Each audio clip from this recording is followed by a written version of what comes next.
Mofelola, hello, welcome, good evening. Shegun Fatuma, welcome, good evening. Rochelle White, welcome. Omonike, welcome. Bidemi, welcome. Daniela Senga, nice to see you. Well, we are into a very interesting show today. So you want to go and share the link immediately because this message is going to be revolutionary and it's going to be mind-blowing to a lot of people. So better go share it so that you get a copy. That's how you get a copy of this message, if you press the share button. So press the share button so that you'll be able to have a copy of this message. And as any other person I've not greeted there, yep. Daniela Senga, Theophilus, Ngoya Sharis, Michael Babs, Adiola Disu, Olukayode is there. She Sandra, Obi Ojimadu is here from Poland. Charles Tengio, Lucinda, Jide Craig, Alice Obazi. Welcome everyone. Welcome, welcome, welcome. Well. I'm not here by myself. Give you a little bit of shock. Normally, when people see me, they see me among the Ukrainian church members. Now you see me among, not church members, but my own people. They look like me, all of them. You see me among my own people. Sorry, Ukrainians, but you cannot change the leopard skin, you know. The Ethiopian will always be an Ethiopian. So you see me among my own people here.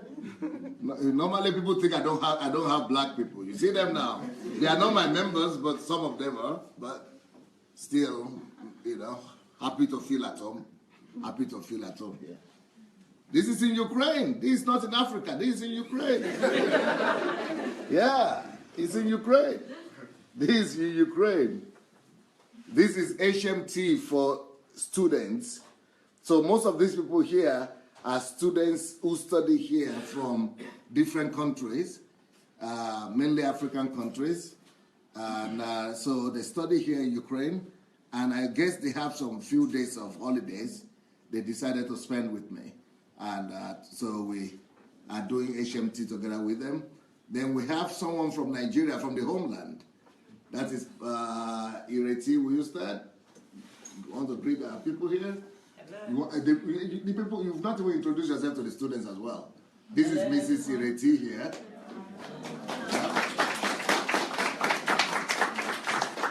Then, of course, we have Anastasia McDonald. Will you stand somewhere there? Check. Wave to us. No, with your two hands. Be more extravagant. Yeah. Be more outgoing and extravagant. Yeah. And then we have Kenny as well from England. Yeah. Okay, so we have a full house today. So you will know it's not just me here. I'm not just by myself today. I'm not by myself today. So this is my broadcast. We are going to integrate it together with HMT for these wonderful people that are here with me. So welcome to our own reality. We have our own reality here. And people are saying we love you all. So let's quickly go and share the link to this message. Please go and share the link to this message. And let me quickly say this. For those of you who were not here last night, that was the 1st of January. I gave a word which is already been tagged as classic, one of the most important messages that has been given in this age. It's called 15 Reasons Why we pastors must change our messages. So in the new year. And that video should be somewhere here on the timeline. If you go to the video section, you will see the message for yesterday evening, for yesterday night, 15 reasons why we pastors must change our messages. Go copy it, go press the share. Go press the share button there so that you could get a copy. It's going to become a classic. Most people are downloading it. And so I just want to warn you. So if you missed last night, you want to go back and copy that message right now. Now, tonight, let's also copy this particular link before we start. I don't know how good this one is going to be, but let's start first.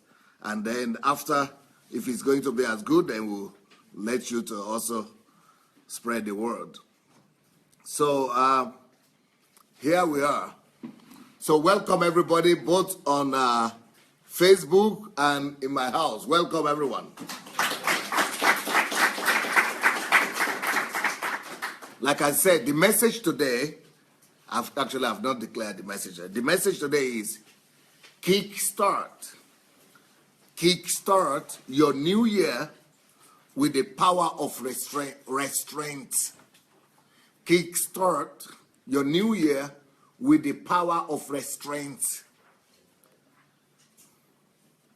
There is something that is called the power of restraint, or the principle of restraint.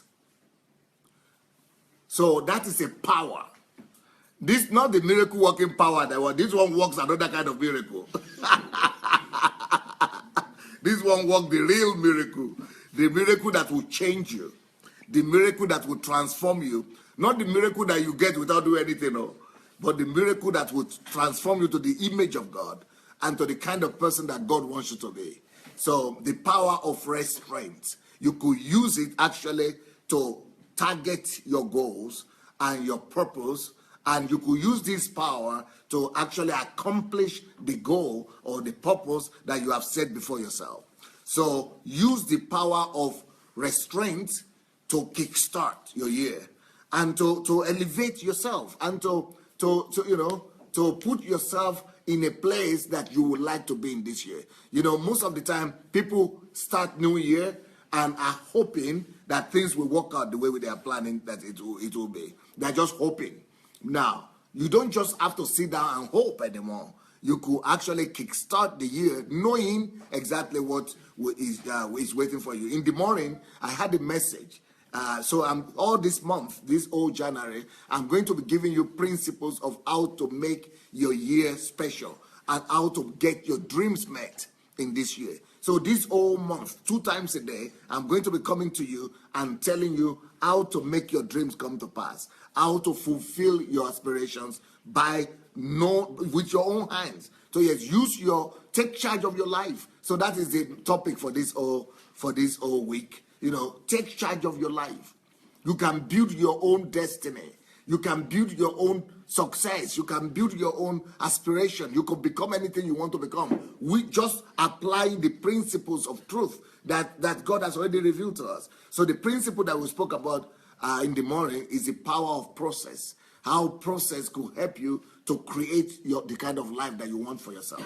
Today, right now, this evening, I'm going to be talking about another power, another secret. The power of restraint, and how the power of restraint could help you to become anything that you wish to become in your own life. So what is restraint?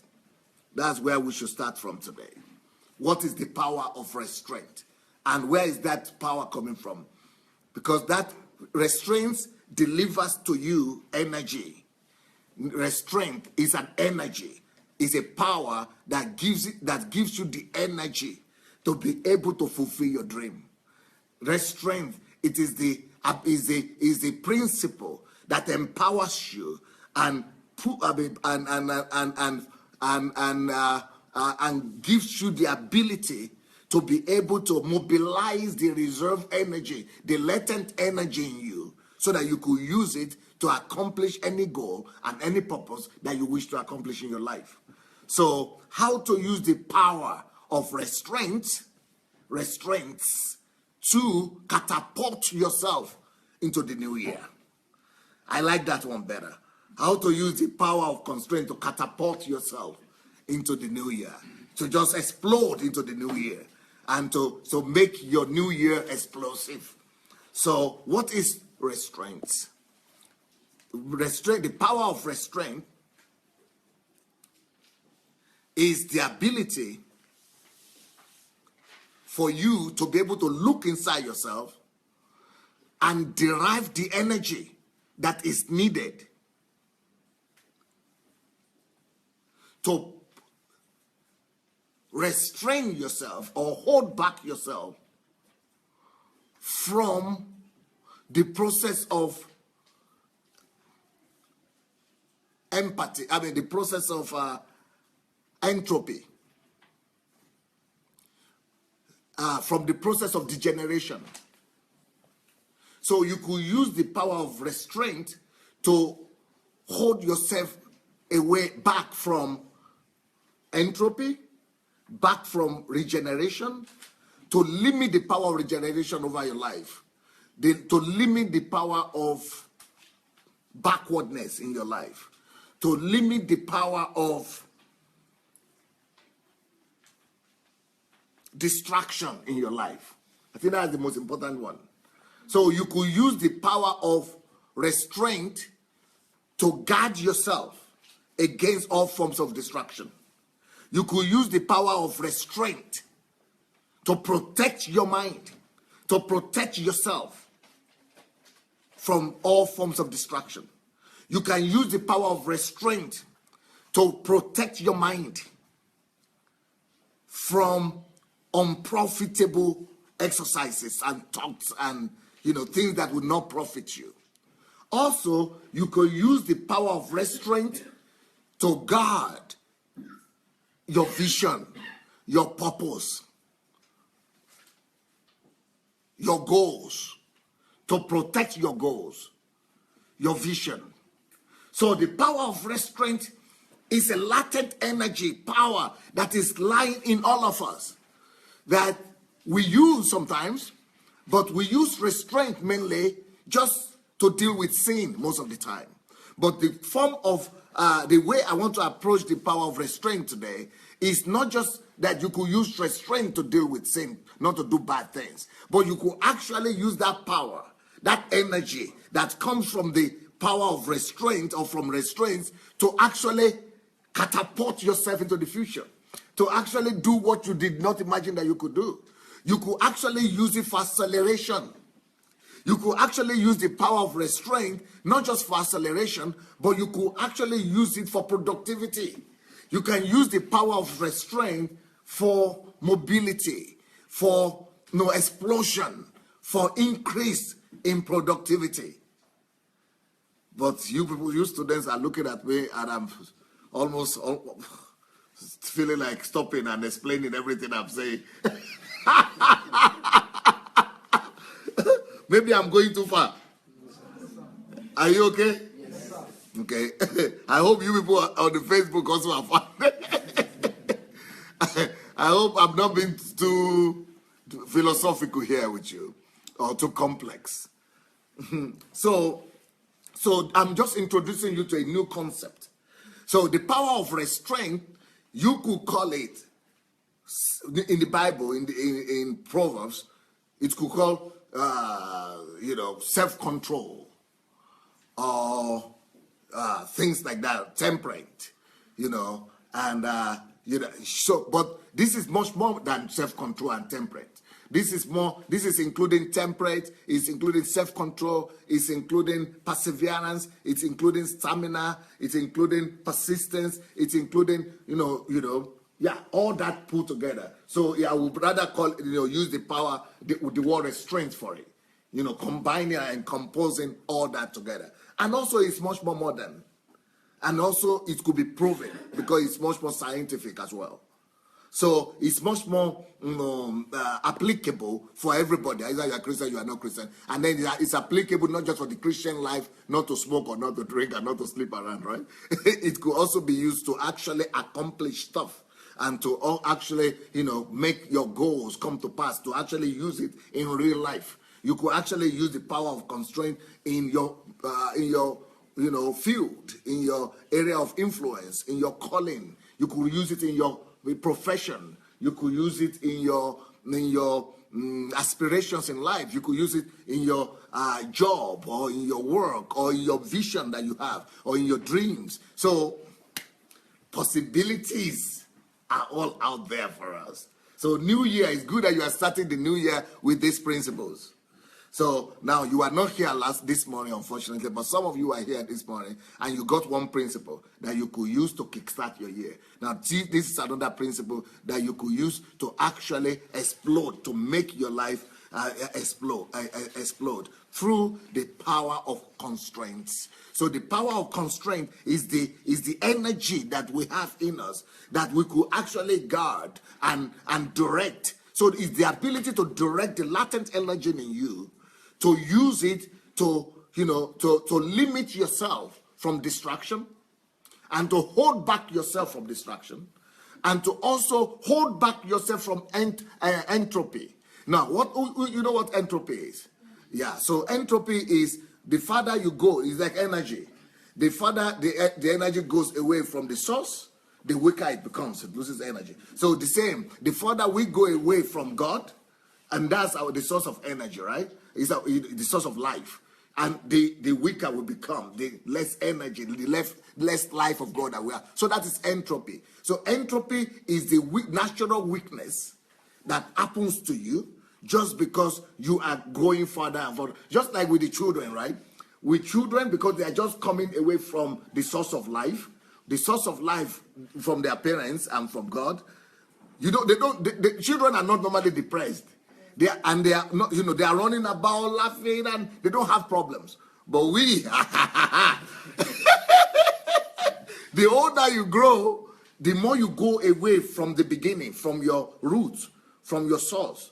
When you are 5 and when you are 15, you are 15 years away from the root, from where you started, from your source.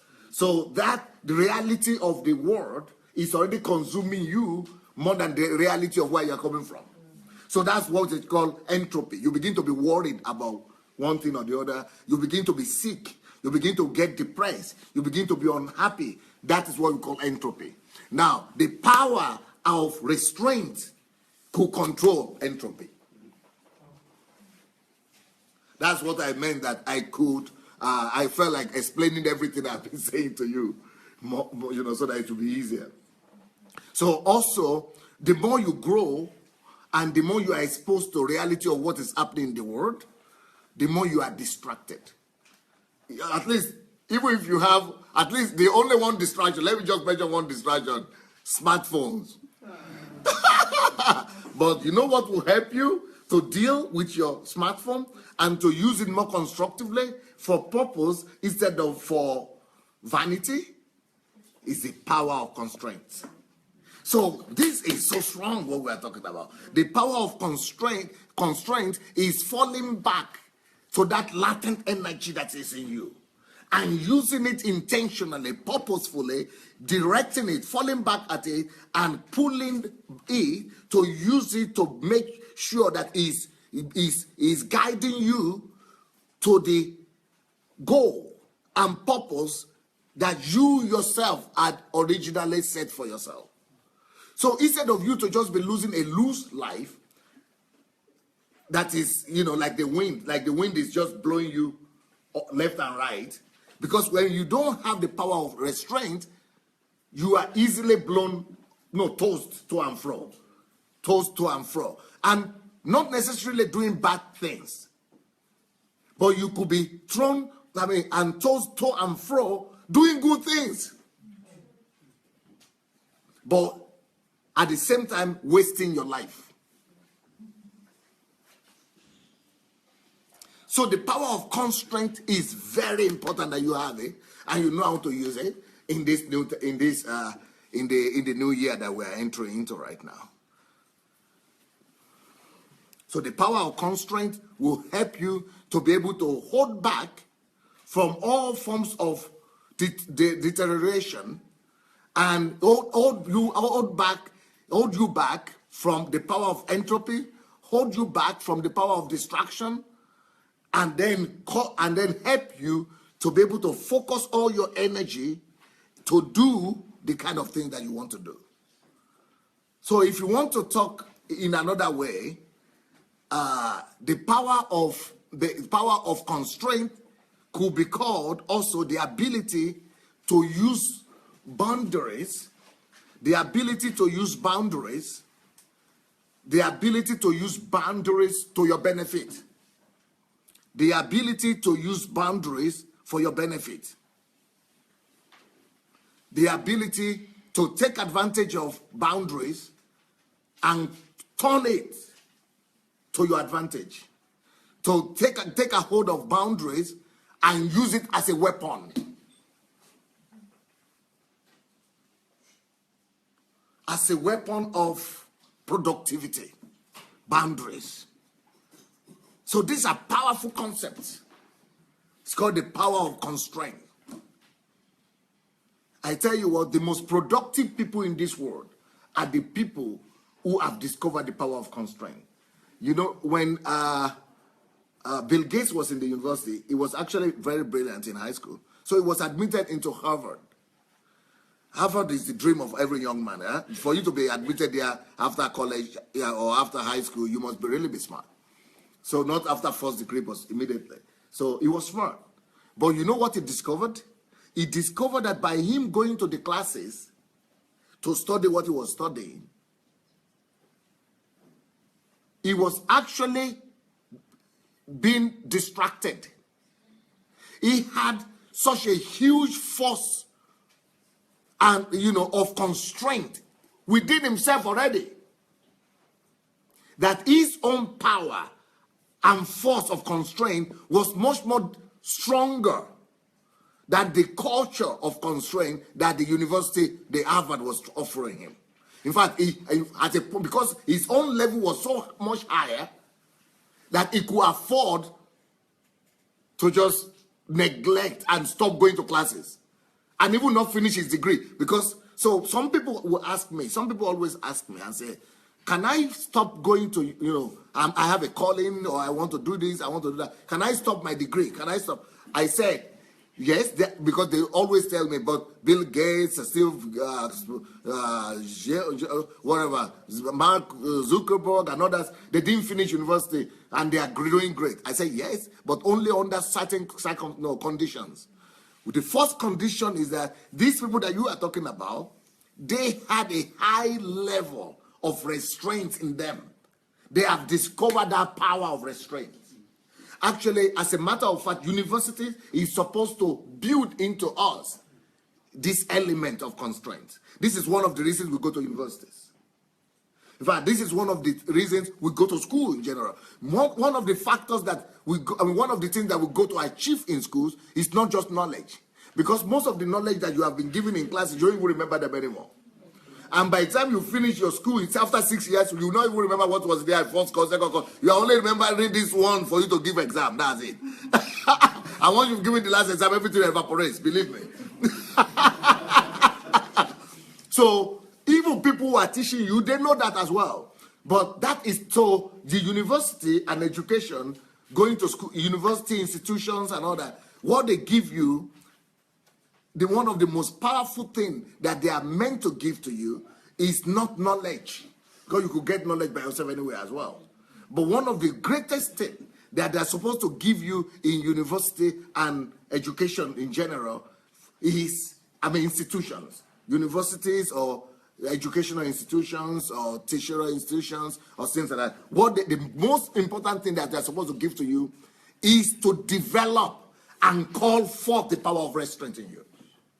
That is why you must go to classes. Some of your education must be, you must show up in classes. And some of your education, you must, that is why they have in primary school, secondary school, university, you have what you call curriculum. You have what they call classes. You have what they call lectures. You have to go and listen to your lecture. You have to go and, so what is that cultivating in you? The ability for you not to do what you want. The ability for you not to follow the threats of your body or the tendencies of your body or emotions or feeling. Not for you not to just let your life be thrown at a free flow. So by the time you finish after 6 years in university, you have developed a culture of a stamina, a culture of doing things that are needed and necessary to be done, not necessarily the things that you feel like doing. So that is one thing that educational institutions are supposed to give to you that is stronger than ordinary knowledge. And that is called, they want to develop in you the ability for you to use constraints to put your life in order. they are developing in you the ability for you to have some certain degree of restraint. But people who teach you in university, they don't know that. And they don't tell you that. They just know that this is the way the program has been set up. The people who know what I'm telling you now are only people who set up educational system initially. System education altogether. So that's what, just like I used to teach some subjects here, and I tell them the reason for physics and mathematics. And you see people who finish, in fact, my friend, that is a professor of physics in America and chemistry, he said, I never understood physics and mathematics until I met Pastor Sandey. Because they don't tell them, even if it's a professor, but they're just teaching what they read and just subject. But they don't tell you why. So there are some people now in schools and primary school and secondary school, they say, I'm smart, I can just give exams. Why should I go to classes? But they don't know that it's not for exams that you go to classes. Some other people will say, but why should I go to classes? But I can read it. Is it not the same book? I can read the same book now by myself. But it's not because of the knowledge that you go to classes. Some people might even say, that professor, I even know more than himself. So why should I even go? But it's not because of the professor that you show up in classes. There is something underneath. There is something underlining that has been built into educational system. That for you to be able to say, I will not go to classes, you must make sure that you have discovered a stronger force of restraint in yourself. Stronger than what the university is trying to teach you to do. What does that mean? That means that you have a stronger ability to manage your emotions, your feelings, and the intricacies of what is happening around you, that you always would do what is right. Because of the energy and the power of restraint that you have built into yourself, so much that you never ever go wrong. That is what people like Bill Gates, Steve Jobs, and Zuckerberg and others, that's what they have discovered. They have developed in themselves the strong power of restraint. So strong that if they needed to attend, let's say 40 hours of classes, assume 40 hours of classes in a week, they have developed such a strong constraint that they don't just do 40 hours. They on their own do 80 hours of self-development, of working on themselves, of doing what is right. So why this university is demanding 40 hours, they are doing 80 hours, it's a waste of time. Because they will go and sit down there and do nothing and just be talking. By the time they walk, by the time they travel, they are seeing those things as distractions. So each one of them going to their own garage or somewhere, you have rather go. These people have developed in themselves so much constraint that they could sit in the garage or in the underground of their house or their parents' house or in the car garage for 18 hours, 20 hours. But for normal human being and normal students, they cannot sit down in the laboratory of library for 18 hours, and they are not being taught to do that. And there are no teachers going to cross-check that. And there are no marks, connected to it. There's no exam connected to it. Just by themselves. That's what's called the power of constraint. So that's what I want to tell you today. If you would discover and unleash your own force of constraint for you to be able to make yourself subjected. That is what it means. You subject your own self, your will, your wishes, your emotions, and the things going around you, you subject them to the power of the goal and vision that you want to attain. You make yourself, your desires even, and your emotions to become slave to the goals and the aspirations that you have set before yourself. So even though you yourself want to go ahead and, party or you go and go do happy birthday to some people, but because you have subjected yourself to the power of constraint, you have submitted your own self to the superiority of the vision that you have set before yourself, you could easily say no. No party, no birthday, no friends wedding, and you are not feeling guilty for it. These are the kind of, that's what it means, the power of constraint. And that's what those people had. So even when they were having holidays in Harvard, or the whole country was having holidays, these people with high level of the power of constraint, they never have holidays.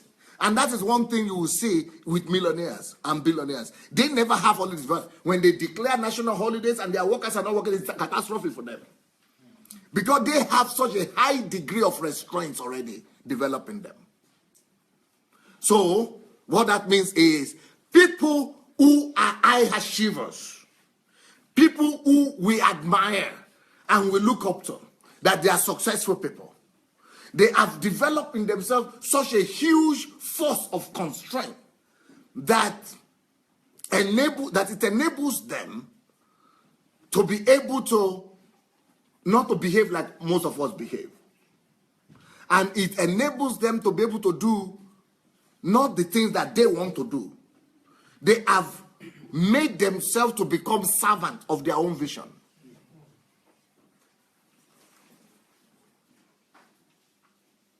And not public opinion and what people say is not as relevant to them. Because they have made their goal, whatever they want to attain, to be superior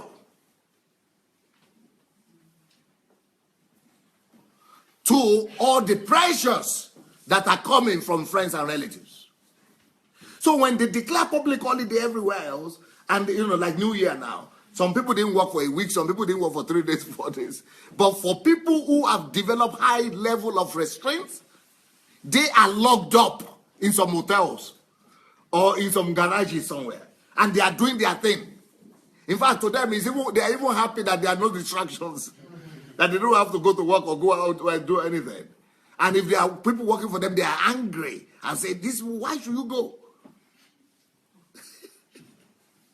That is what the force of restraint will do for you. The force of restraint. Now, let me give you an illustration about restraint here. Where is my friend there? What's your name? Huh? Frank, come. To give example here, I'm going to use an illustration here. I need like 10 people, 5 here, 5 here. You are going to form a rope area, a corridor. Yeah, opposite each other. Down to my goal is the shelf over there. That's my goal. So 5 or maybe 10 there, 10 here. 10 this side, 10 that side. You must form a corridor so that there's a corridor to lead me right over there. Stretch down to the what? Yeah. And hold yourself, or you can hold your hands. Each one of you, hold your hands like this. A corridor. You are forming a corridor, yeah. Yes, that's it. So this corridor that we have here, this is a wall. Right wall, left wall. So these walls, they are my restraints. This is my restraint right there. Over there is the rest of the world. Over there is the rest of the world. My family, friends, relatives, the world, the internet, everybody. But because my goal is that tall thing that is on the wall there, are you sure my voice will be getting? Show the wall. Can you see the corridor? Yeah. So that's the corridor there. So this is the corridor. Now, if without the corridor, I could be looking here and going, oh, hello, Mama Tina. Hello, Mama Tina. But because of the wall, I'm not distracting seeing Mama Tina there, and Uncle John there, and Uncle Samuel there, and cousin Abraham there. So this is constraint. So this, what I'm talking about is that you all must be able to build. And later on, towards the end, I will tell you what areas of your life you have to build constraints in. All right? So I will tell you where you must develop those constraints. But I'm just giving you the concept right now of constraint. So you must be able to surround yourself with this kind of system of constraints. Because sometimes, just to depend on the energy and the power of constraint is not enough. So sometimes it's even better to build constraints all around you. So that way, even when there is you don't have the willpower to fall back to on your constraint, but the things that you have built around this different sphere of your life, they will guide you. So you'll be able to go and attain your goal right there. Straight, no distraction. So you are very focused. You don't see anybody, no world. This is your own world. You live in your own world. So people who build their own constraint, who live in constraint, they live in their own world. They are focused. Everybody is saying they are mad. That's why I gave you the example I gave you today. That somebody said, Pastor Sandey, what are you teaching now? You are no more a Christian. I said, yes, I'm no more. I'm no more in your group. I'm no more in your club. Since I started doing just the Christian posting on my Facebook, you know how much I have grown? I used to have 50,000 people on my Facebook. And since in 1 year, February, I started in February 15, 2015, almost 2 years now. I have grown. You know how much people I reach now? 250 million, 250 million people. Because I'm not doing religious thing anymore. That is 20% of the whole of Facebook, the whole population of Facebook. For you to do unprecedented things, and I'm here in this house. This house itself is a constraint, it's a system of constraint for me. It's my own prison yard. I built it for myself, so that I don't go anywhere. I don't know if they have theaters in this country or not. I am not aware. I don't know if they have cinemas in this country or not. I don't know if it is there or not. I don't know if they do parties in this country or not. I don't even know. I don't know if they do birthdays and marriages. If you want to do your marriage, come here to me.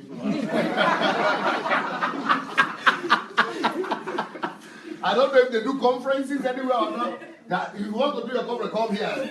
I have my own, everything has to be submitted. Even me myself, I'm submitted to my own constraint. Talk less of you. Everything has to be submitted to that constraint. That is what gives you. Because you move faster this way than, okay, let's just scatter yourself anyhow. Block the road and scatter yourself anyhow. So if I want to now go like this, see, without any constraint, I have just messed up. I'm just messed up. Sometimes I'll go this way. Sometimes I say, distractions. No constraints. Anything just throw me anywhere. I can stand here and begin to talk to this one. Or stand here and say,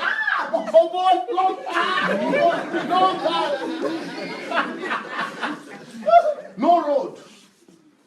No pathway to get to the way I'm going to. No destination. I even forget. Sometimes you yourself forget your destination.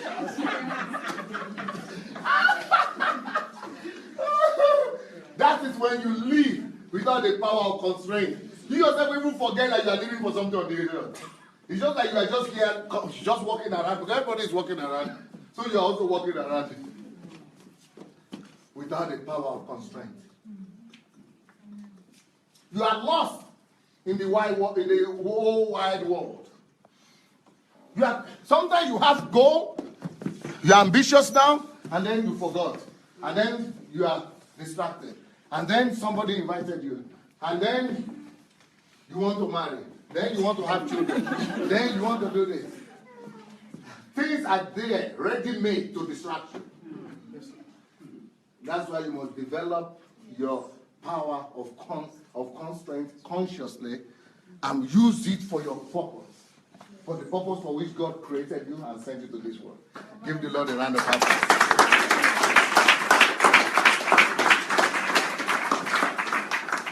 Thank you.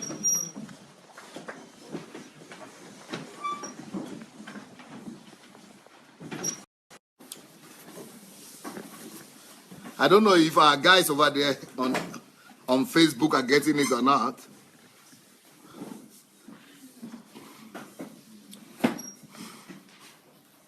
Are you people still there? Are you getting anything? Yeah, I think they are. Okay, let me show you areas where you will need to build constraints around yourself and in your life. Oh, Caleb is even here. Wow, I don't see you normally here, Caleb. Pastor Caleb Asaboro.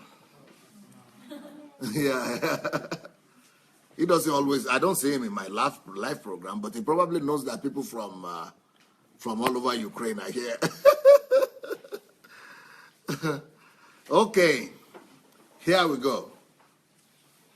So where and how and where should you build constraint? And then what? And then what aspect of your life must you build a system of constraint? Number one, you must build a system of constraint around let me do it this way. You must apply the power of constraint to manage your desires and aspirations. You must use the power of constraint intentionally. You must inform yourself and speak to yourself that I am not going to accept all desires that come to me. I am not going to embrace all aspirations. I am not going to just fall for anything. I am going to determine my own aspiration. And it's going to be in line with what God told me to do. So I must discover what God wants me to do and put it down as my only desire and aspiration. Every other thing, let them be somebody else's aspiration, not my own aspiration. But you must be sure of what you want to attain, and where you are going with your life, where you want to go, what you want to have with your life. Put a deadline to it. That by the time I'm 30, I want to have this goal. By the time I'm 40, I want to have this result. And these are the things that I must do before these things come. So you must be able to use the power of restraint to hold yourself back from everybody else's dreams and aspirations.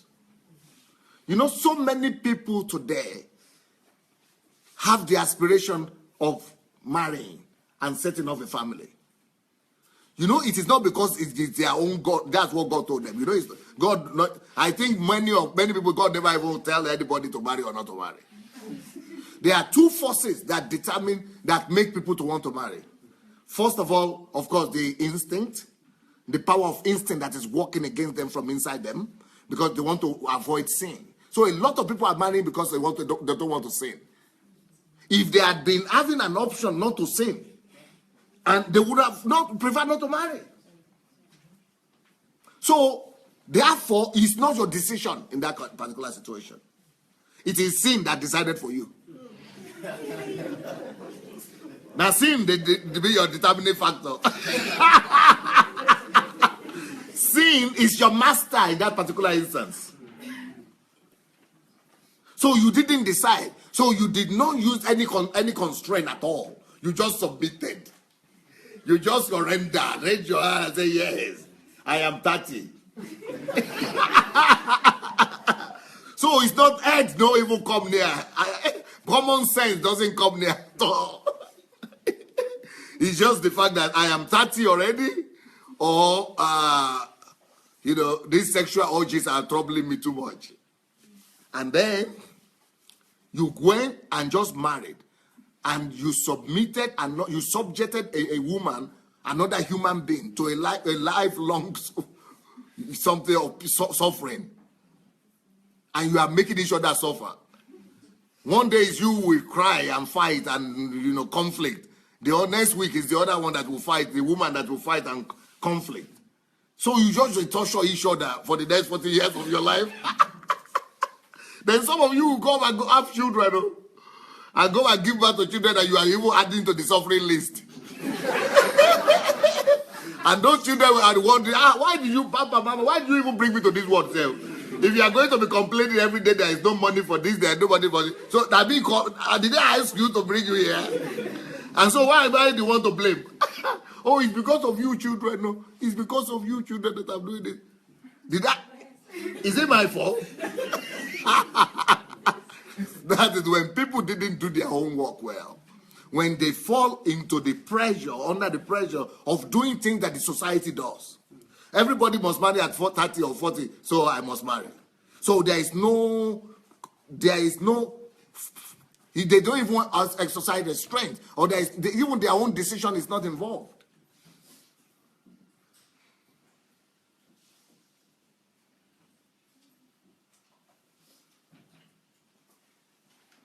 Another reason why people just do all kind of, oh, I'm going to have children, I'm going to do this, apart from the instinct, is the pressure from the society, from parents, from relatives, from this and that. So you have to go and put yourself in a lifelong prison yard called marriage. Because you want to please, you don't want people in your village to keep on talking that he's 40 and he's not married. Or she's 40 and she's not married.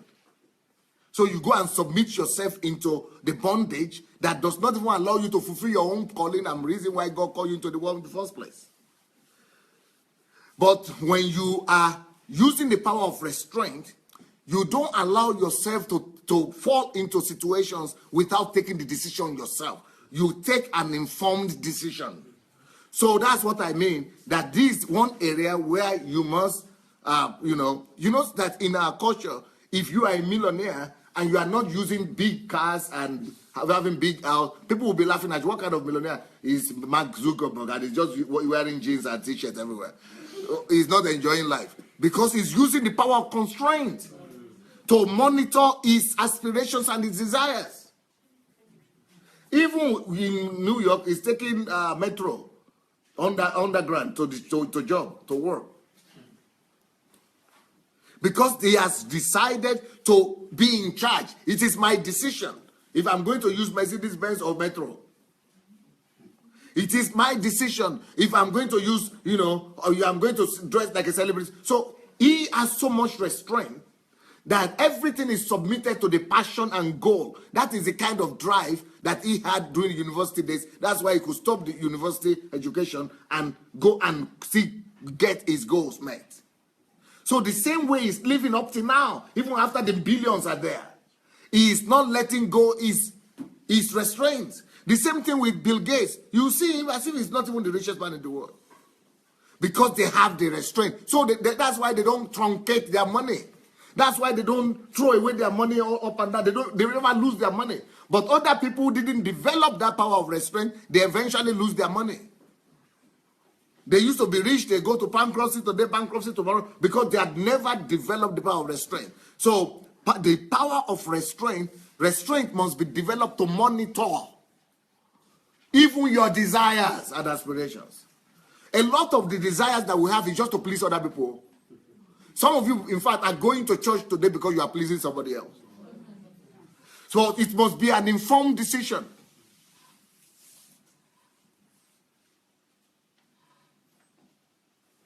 Some of you are, doing what you are doing today just because some of you, in fact, you would like to be at home and have solitude alone with God and develop yourself. But because of all the, pressure from outside, you cannot even afford to do it. So you don't have power of, over your own desires and aspirations. You are not in charge. Your relatives are in charge, your friends are in charge, the community or the environment is in charge, but not you. So that is what the power of restraint is for. The power of restraint will help you to be able to say, Pastor, I love you, but I have my priority right now.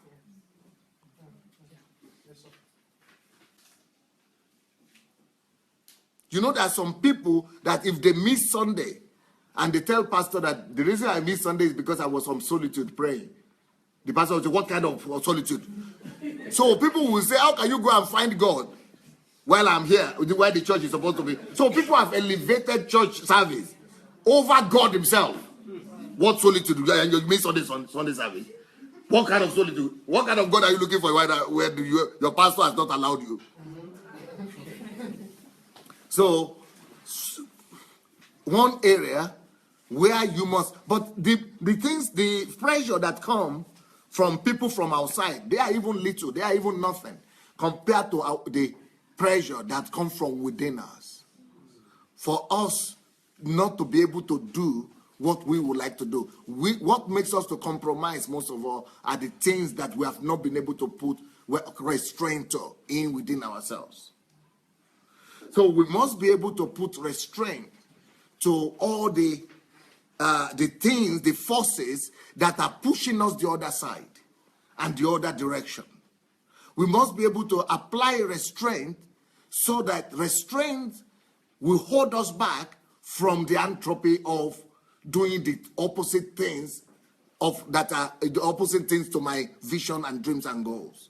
So you must determine what you want to achieve in your life, what you want to attain. And you must submit to yourself and to God that all other things are secondary to these things. And this goal that I've set before me this new year is my priority. Every other thing is supposed to push it forward.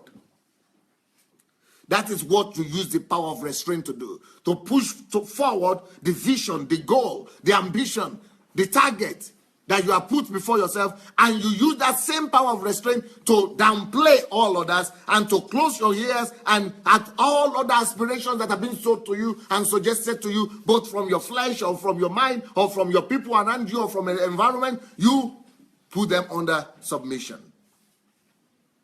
And you use the power of, each time you want to feel the opposite, you push yourself to do what you need, what needed to be done. That is using the power of restraint to attain your goals rather than, to compromise the purpose and the goal that God has put in your heart to do. So number one thing is that you use the power of restraint, the force of restraint, to control desires and aspirations, both your own, others, apart from the main thing God wants you to do, and then those ones coming from all around you. The next thing you do, you use the power of restraint to do, is that you use the power and force of restraint to control your mind. I tell people this: try your best never to just think on anything that comes to your mind. Put restraints in your thinking process and put strong restraints in your thinking faculty. How do you do that? The way to do that is you must determine and decide for yourself 3, not maximum 5, between 3 to 5 priorities, the only thing you are thinking about in your life. That you will never allow this your head and this your brain to entertain any thought that does not fall into that 3 or 5 category. Let's say 3 categories. You don't allow anything to come to your head that don't fall into these 3 categories. Can you imagine if you begin to live your life and the only 3 things you are thinking about every day? That is like a laser blade brace. That's like it's going to just sharp, it's called in Nigeria. It's going to be giving you sharp result. You are going to be having a laser guided result. Because can you imagine how much energy we are spending on just controlling all millions of thoughts every day? There are a minimum 60,000 suggestions that come every second, 2-3 minutes to the mind of everybody. 60,000. Can you imagine if you put, because if you don't have a guide, if you don't put a restraint like that, you will just be doing something like this. So you are going to also go and you are gone. You just sitting down like this, you don't even know what you are thinking about. Oh, you think, well, how did I even get here in the first place? Because your own head has become free flow for everything, free traffic. You know what I use to describe this for my members? I say, we all of you are condemning prostitutes who work in the brodel. Now, what is it that with prostitutes who are working in the brodel? Where is my guy here? Frank, yeah? Yes, sir. Take the thing again. Yeah. Now, I shouldn't use a woman for prostitute. Otherwise, you will get the wrong message. Eh? You are a woman.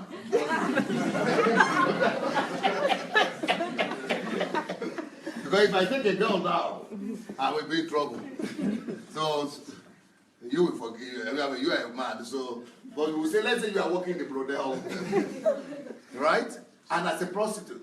Now, what is it that is unique or bad about people working, about someone working, a woman working as a prostitute? We condemn them, and we think she's doing a bad thing by working in the brothel as a prostitute. What is really bad about that, apart from the societal, condemnation, is that the evil of working as a prostitute is that because you have declared that you are a prostitute, you must open your legs for anybody that is passing around. Let's say this is the brothel here. Anybody that is just passing across, that's any human being. You don't know if it's demon possessed. You don't know if it's Shogo that is in him, or Richard that is in him, or anything. All kind of demons in that person. That person just see that this is a brothel and this is a free prostitute here. She's what?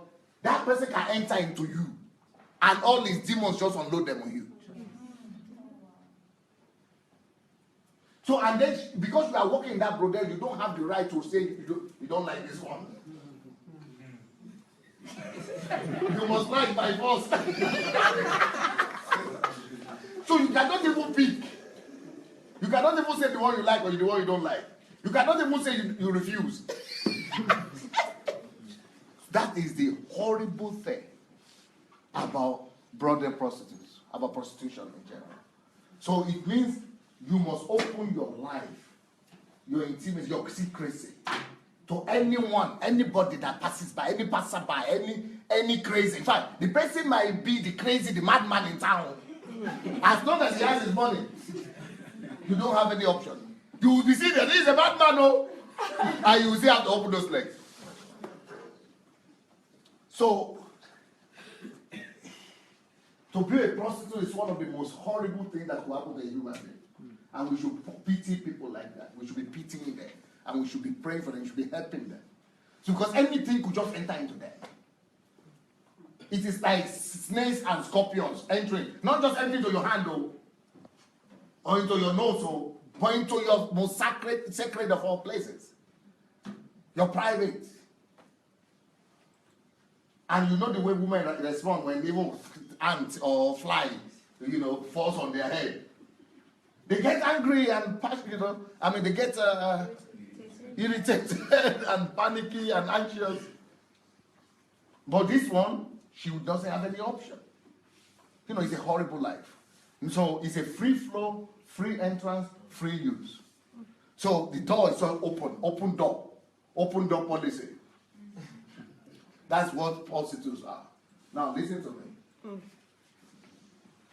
Another reality of could be compared to prostitution is a man or woman that does not have a restraint system over and around his mind. So that brothel is your mind. That brothel is your mind. If you don't have a system of restraint across and around your mind, if you don't have those three things I said, 3 to 5 policy, only those things, you must have a principle.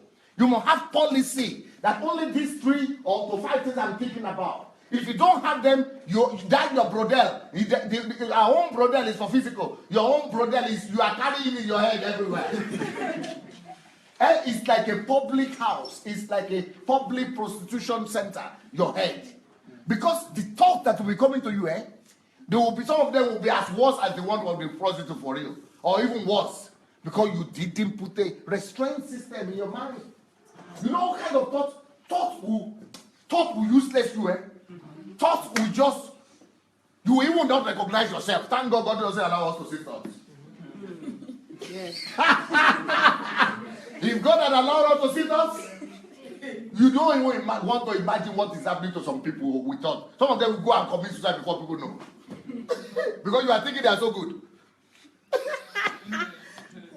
So, but that is what happens to people who don't have a restraint system upon their mind.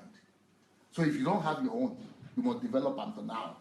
You must begin to think about developing. So you have to think about 3 most important matters that you want to allow in your life. Maybe I will just tell you my own 5 things that I think about, that I allow myself to think about.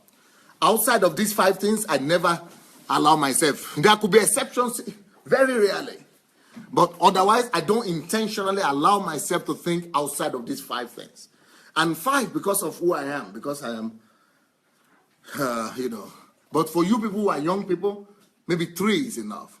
Number 1 thing that Pastor Sandey think about. Number 1 thing that Pastor Sandey allows himself to think about, is how to love God more. I am always thinking on daily basis. I'm always tasking myself and thinking and looking and researching how I could love God more. Number 2, how I could better serve my family and better love and serve my family. Number 3, I'm always looking for strategies, projects on how to subdue my word to the influence of the kingdom. How to promote the kingdom of God. That's my number 3. And how to make the kingdom of God rule supreme in my generation. Both in my lifetime and when I'm gone. So those are things I'm working on every single day. Those are my top 3 stuff. Number 4, my 4th topic is I'm constantly working on how I could become imitator of God. But I want so much that by the time I die, people will be confused. Who is this going? Is it Jesus or Pastor Sandey? So I'm working on that constantly, and I'm looking for a way to always work on that more. Then number 5, I'm always constantly looking for a way to serve other people, to serve humanity. All other things, either it's through politics, or it's through money, or it's through business, or it's through other things. Under each one of these things, each one of these 5, there could be 100 different topics, okay? But those are just my own, but the purpose is clear. So these things, they are my instruments of constraint. And they hold me back from all other millions and billions of topics and thoughts that are out there. So I'm always having healthy thoughts. You ask people who are around me, you could never find Pastor Sandey to say, you are talking to me and say, sorry. I never lose my thought. I never lose my focus. I never, daydream. I never don't hear what people say, unless you didn't say it clear enough. It's not because I lost or unless I'm doing something that I'm concentrated on. But I'm ever here and now. Because I don't have all kind of rubbish in my head. Everything is guarded. Everything is controlled. Everything is put under shape. So when people begin to talk about me in the newspaper or in the internet and talk some rubbish and all their lies, some people will be telling me, Pastor, are you not concerned? Or will you reply, it's not part of my, I'm sorry, it's not in my 5 denomination.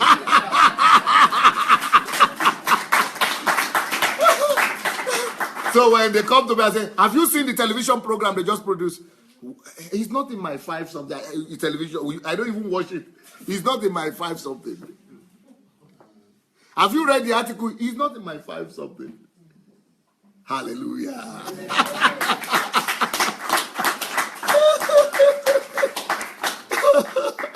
Have you heard what that one said? What that one said? But it's not in my 5. I don't have time for it. Sha. System of control over your mind.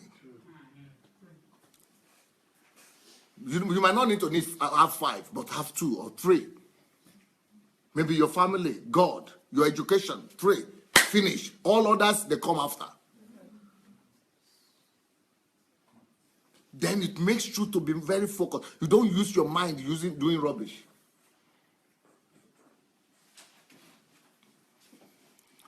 By the way, if you have not shared this message, please, everybody watching us on video on Facebook, please go ahead and share this message. You are free to share it. Go look under the video. Go look under the video and you could share this message with, for yourself, because the way for you to get a copy of this message is for you to share it. If you press the share button must be under the video. If you press that share button, then you'll be able to get a copy. A copy of it will come to your timeline. And then you could, spread it. But if you share it, I want you to also write some comments or some remarks or some, what you think about this message, so that other people might be able to watch it as well. But I still want to use this opportunity to address people who were not here last night. Last night's message, people said it's probably one of the most powerful messages that have ever been preached by any human being at all in our generation. So you want to go and get that message. It's called 15 Reasons Why We Pastors Must Change Our Message in the New Year. So it's yesterday night. Go look for it on our Facebook there. If you just go to the video section, you'll be able to see it. And you want to copy that to yourself as well and share it. Okay, next area where you need to exercise restraint is you want to use the power of restraint to rule and manage your environment. You want to use the power of restraint to rule and manage over your environment.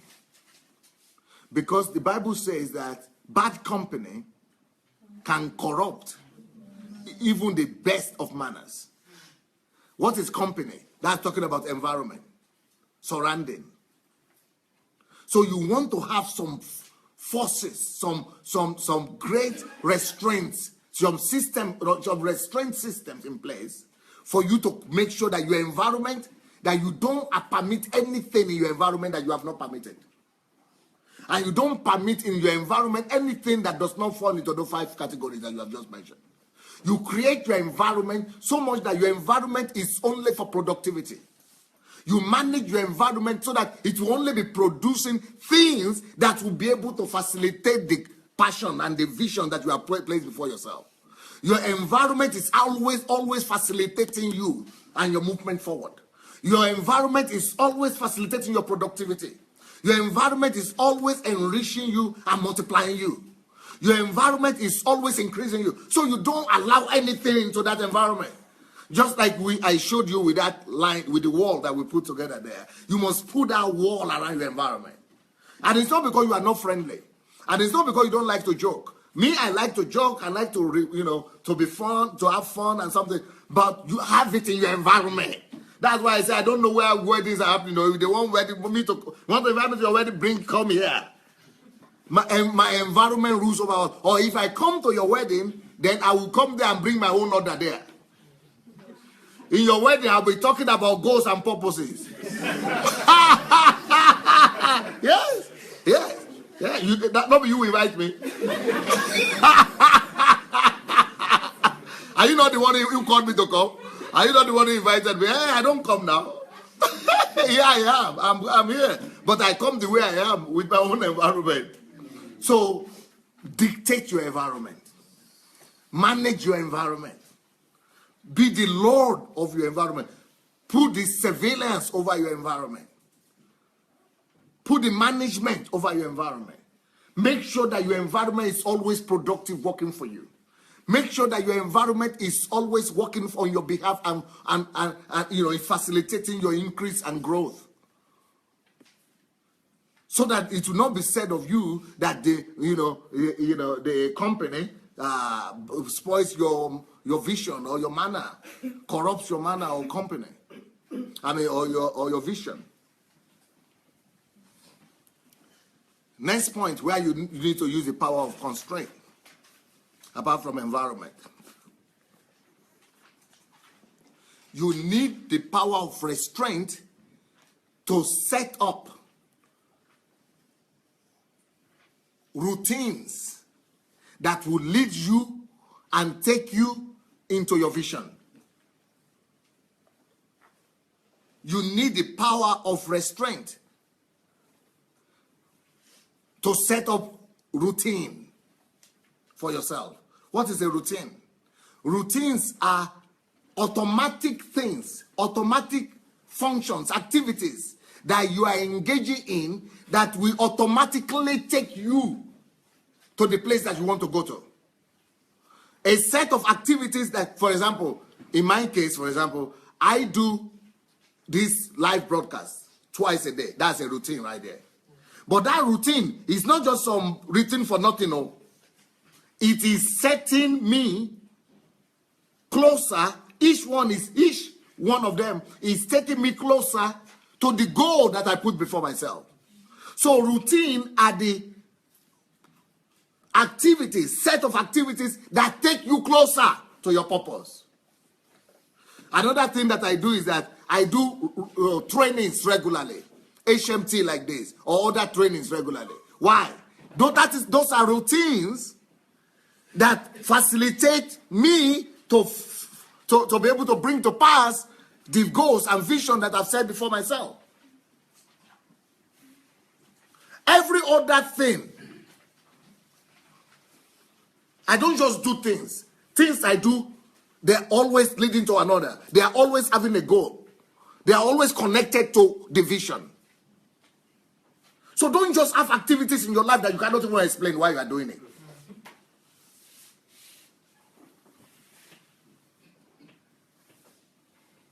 If you are going to classrooms, it's because you know that going to the classroom will help you to get your diploma. To help you to become a medical doctor. That's why you are going there. If you are not going, if you cannot measure the result that this activity will give you at the end of the day, corresponding to your goal and vision, that's why you need restraints. And that's how many people are living. Some people have never even had this topic before. So they're just living the way it works out. You know who lives the way it works out? Grass. It just grows anywhere. Nuisance. Constitute nuisance everywhere for you. That's why they have cutlass, to get rid of them. So if you are just walking around and just fishing anywhere you want, just like grass, people will just be stamping on you. If you don't stamp on you, they will cut cutlass on your head. You are just being wasted. That's because you have not applied the power of constraints over your environment.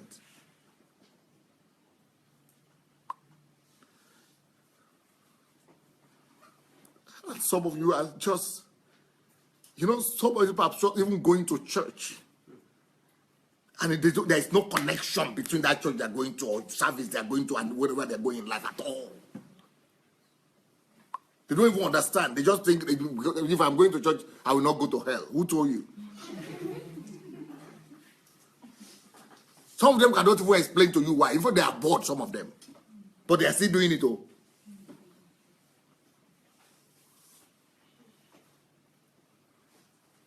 A misguided life. Unexplainable activities. No activity must be unexplainable in your life.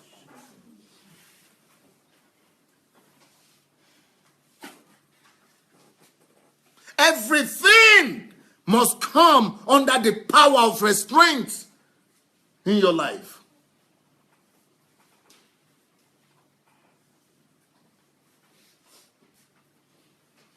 And all that must work towards those goals that you have already outlined for yourself. That is why those people you are seeing all this wall on all these walls, all these famous people, that's why they are effective.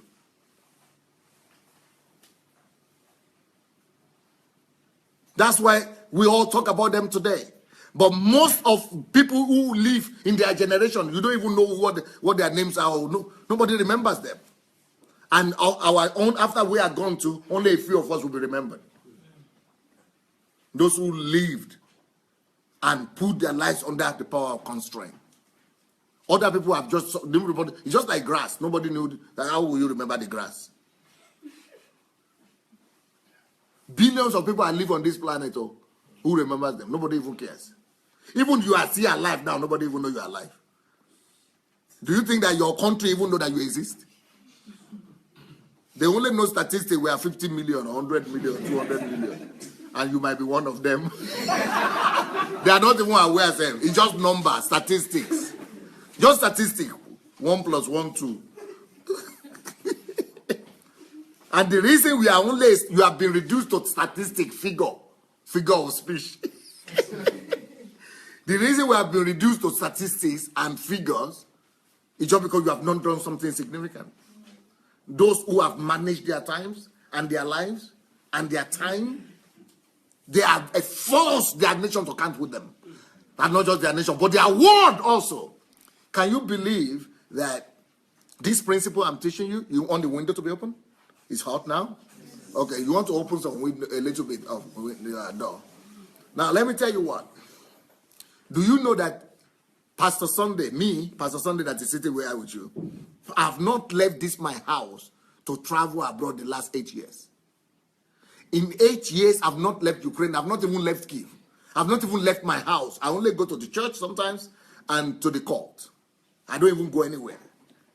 But in that 8 years, I've written over 300 books. No, not 300. 200 books. In that 8 years, I've produced, in fact, I've forced my whole world, like I'm talking, to not just know that there is someone like Pastor Sandey. I make them to be dependent on me, not leaving this household. Like I said, I just told you how many people follow me on Facebook. 250 million. That is our record. Almost quarter of a billion. Not leaving this household. Because you have put everything under the power of constraint so that you constrain every other thing so that it only facilitates goals, intentions, purpose.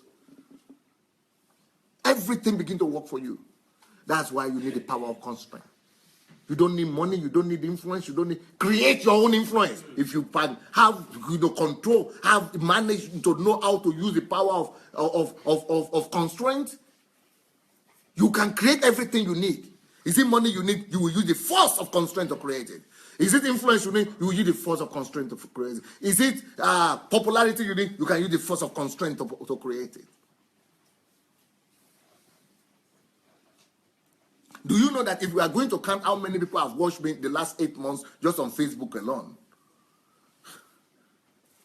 every day, in the average, 7,000 to 10,000 people in the morning and for 7, 8 months. Millions of people. And my Facebook, like I said, there's a guy I have here in my house, it's called Joshua. He's like working full time for this. Somebody called me and said, tell me to help. The person wanted me to help him to do blog. I said, go and meet Joshua. He's my assistant. After I speaking to Joshua, the lady came back to me from Spain and said, that your Joshua is a genius. I said, what was a genius? He said, remember the genius people like Bill Gates and Steve Jobs, and Steve Jobs, that guy is one of them. Because he is living in that same regime. Just like I am living in constrained atmosphere, constrained environment. That Joshua and even Pastor Sufficient was giving our own testimony to. Those are people that have learned the secret of living a constrained life. So the power and force of constraints. How many have I given you points? 4. So another area where you must apply constraints is in what you do. Because time, you must apply constraint over your time. Make sure that you use the force of constraint to make sure that your every second, minute, hour, you are using it constructively. If you come to my house, in fact, parents is here. Come, parents. What is mommy doing when she's not with you? Or she's not with me, with the family, she's not busy with the family doing. What is she constantly doing from morning till night? Or hi, or am I? Talk to them. What am daddy and mommy always doing in their free time? Either we are eating or toilet, everything. The same thing we are doing. Tell them. Well, every time, as long as I could remember, as long as they've had these devices, laptops, computers, they're always listening to something. So our house is never quiet.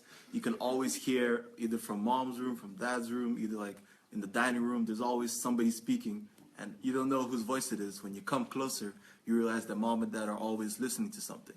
Like, I can't tell you the last time I saw my dad eating without watching and listening to something. That's like impossible to remember. So they're always improving on themselves. Whenever I see my dad in his room, he's either watching something or reading an article. Same with my mom. Whenever we're even going in a car somewhere, she's always has a video already recorded that she's watching even in the car. So my parents are always working, always improving on themselves. They're never resting, and they're always focused on those. So you don't allow minutes to go by you without being productive. You force and compel every hour to be productive, to bring you some result. It is you who should lay a demand on it. You put a demand on time to produce for you. You put a demand on your day to produce for you. And when you are really good, you put a demand on every minute to produce something for you. And that's the power of constraint. Thank you, Perez.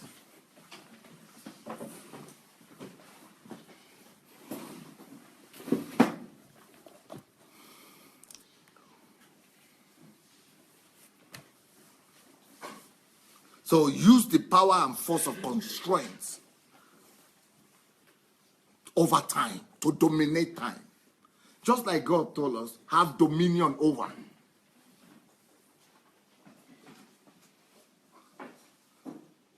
I just remember something and my heart just breaks.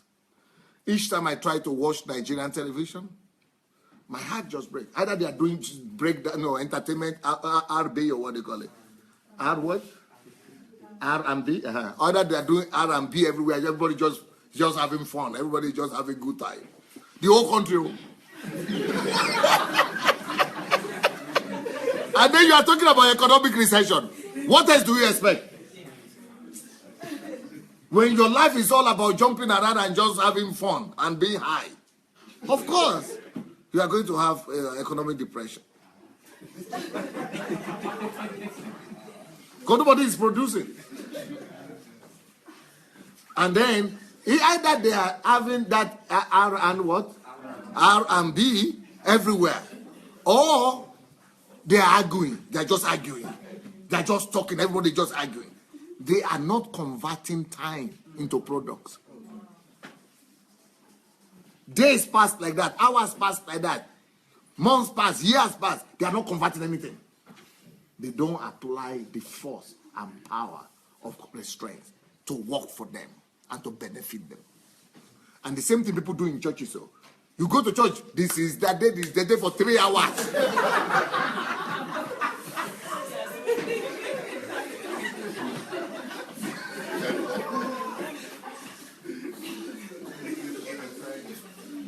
Lives have just been wasted. Everybody is helping everybody to kill life. Church is helping people to kill time. Television is helping people to kill time. And though that is life, they are killing you, say.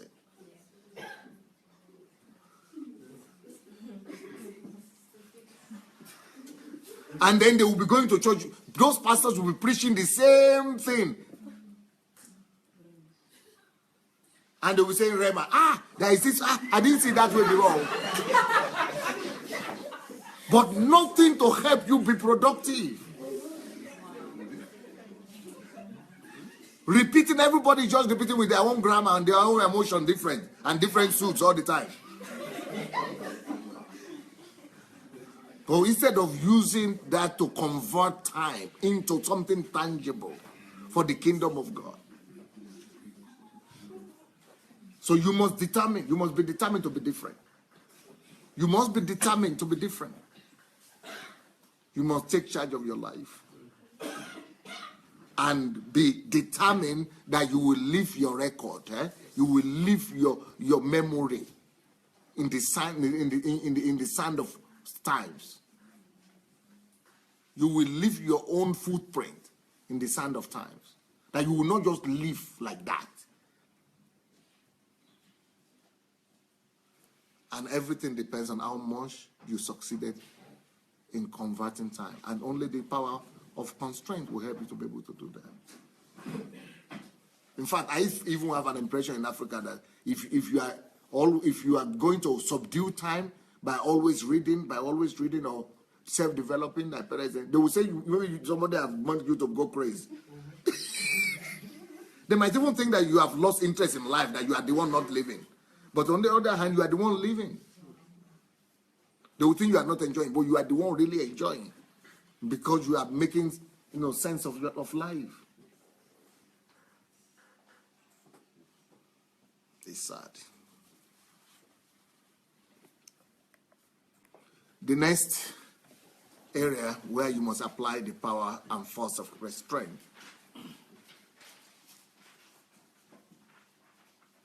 is in responding to calls from people, interferences, telephone, messages, mails. Make sure you organize these things. Like, for example, I reply my letters once or twice a week. That's it. And I personally I don't use telephone so much. I got rid of telephone. I don't have telephone again. I use Skype, but I only use them constructively. For people and with people who are facilitating my direction, my goals. So make sure that you use restraint to manage all distractions from friends and visitors and calls and all those things. Devices, all this smartphone and planchette and Facebook and all things that are not healthy and are not facilitating your goal and to move faster to your goal and purpose. Reduce them. Use the power of restraint to put them under control, and just do things that are moving you closer to where you intend to be. Next point.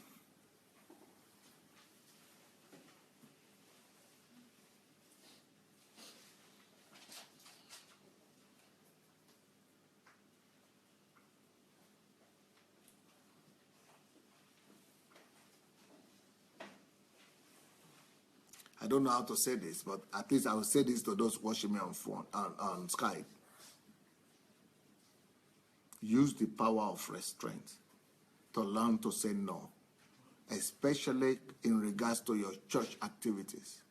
If a church is demanding that you have to come to church every day of the week, make you use your head, though. That's what I heard these days.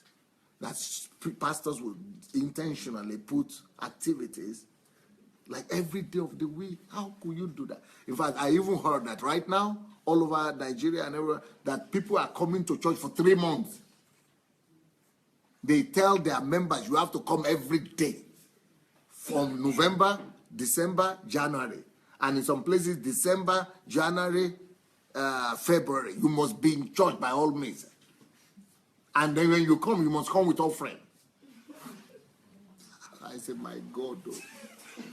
And these people are so God-fearing that they think if they disobey, they will disobey God.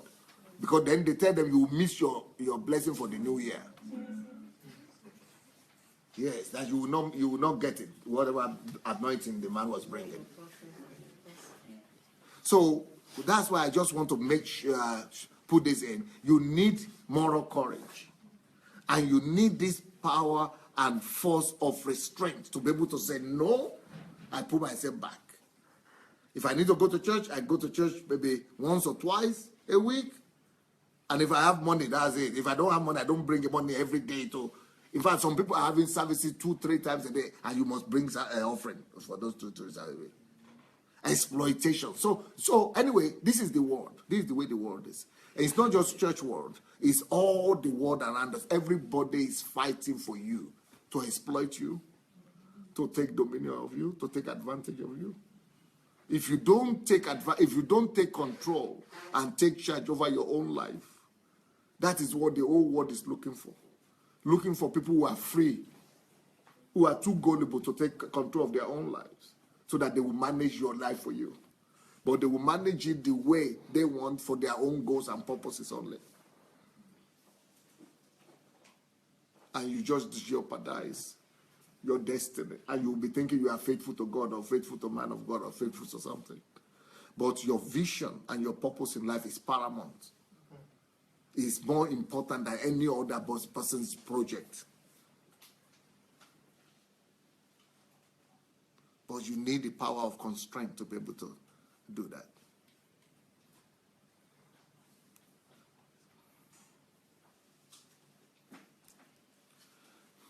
How many have I given you? 7? 7, right? Okay, the last one.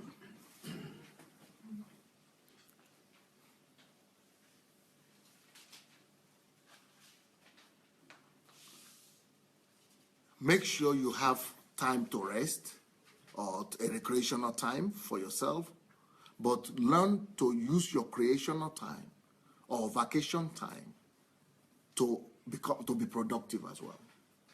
Even though you are resting, even though you are partying or whatever you are doing, you could still make it to be a creative time, to still work for your good, to still work for your purpose, towards your purpose and goals.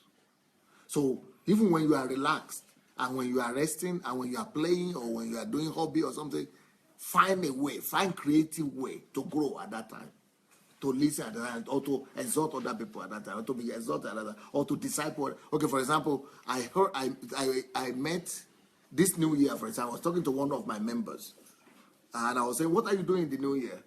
Oh, she said, oh, I am meeting with my team. We have a whole set of programs that we put together. This day we are going to the cinema together to watch some documentaries, and then we are coming together after that. We are going to do a big banquet, and going to discuss what we saw and how we could use that to accomplish our goal. Is that not beautiful? The other one, he said, okay, oh, we are going to the camp. We are going to some, whatever they call it,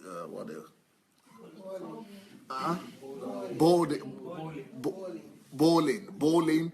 So we are going to do teamwork doing bowling, and after that we are using that to bound as bounded. You see. Then the next day we are going to have night vigil together, but night vigil with eating and also praying and eating, so that we'll be able to present to God our plans for the next year, and when we are going to sit down and brainstorm and pray over it, and that's their night vigil. Is that not beautiful? So use your creational time, your off time, your rest time to facilitate your movement to your goals as well. Let's give the Lord a round of applause.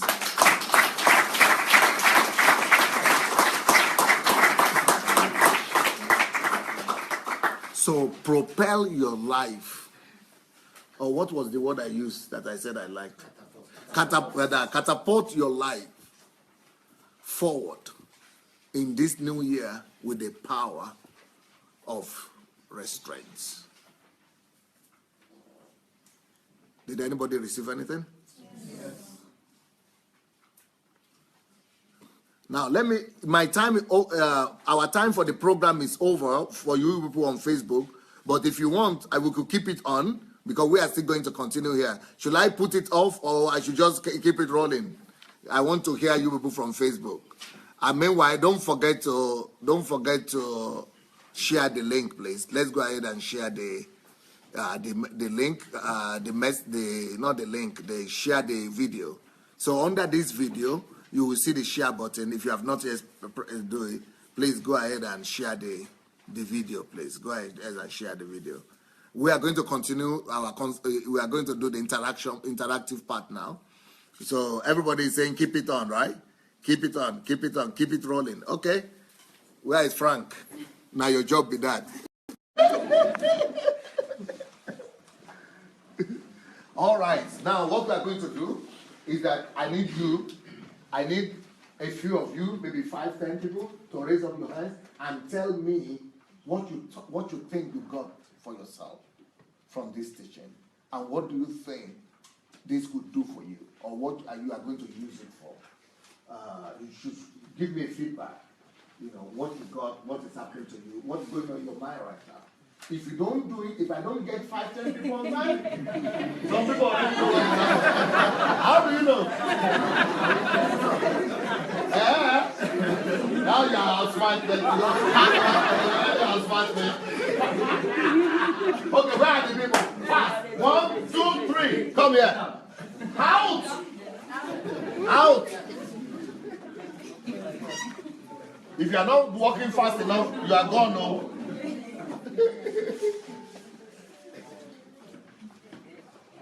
Would somebody take all this one away? Okay, 2 of you, take that one somewhere. Stop.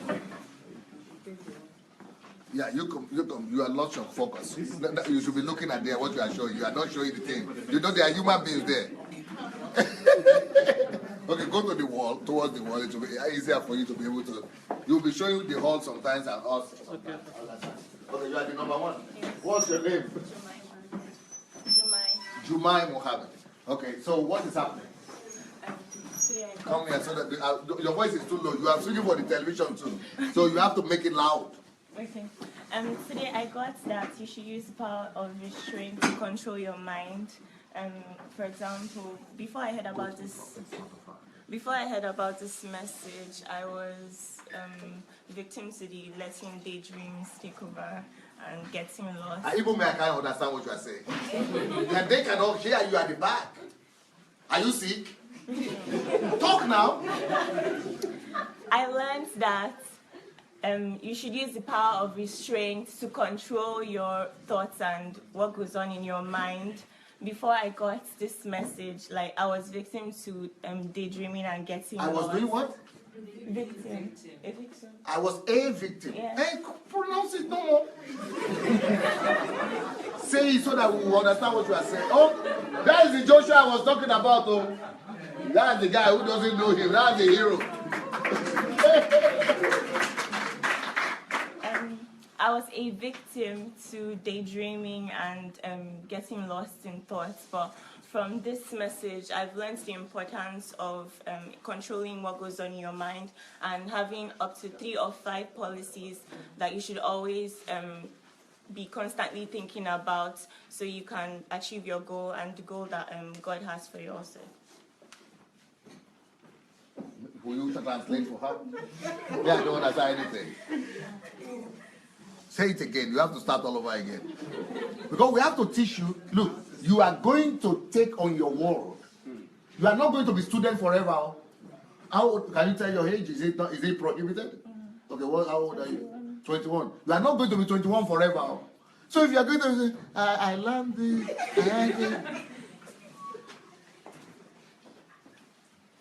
you must be a personality. Know what you want. Focus you are coming here for training also. Forgive me, I'm not always like this, but now this is training. It is filmmakers training. Learn to be firm. Learn to speak. What you are doing when you come out here is not for you to just say something and satisfy your own self. Your concern is to make sure that people understand you. You must communicate. You see, when I'm speaking like this and shouting and trying to pronounce everyone one by one, it's not because that's the way it's convenient for me. It's because that is the way it will be easier for them to fathom, to understand what I'm saying. So always have their own interest at mind, at heart. The interest of the one that is at the back there. The interest of the one that is not from Nigeria. The interest of the one that doesn't understand your accent. You got to think about service, stewardship. So what you are sharing is not just about you. It's about sharing your experience that you will also be a blessing at the same time. And then that is also developing your leadership qualities. It's helping you to be firm. It's helping you to be decisive. It's helping you to be human. Stand straight. No more. Don't look sickly and weakly as if you are coming from concentration camp. Be awake. Be alert. Be human. Be self-confident. Cause the world to respect you. Be a personality.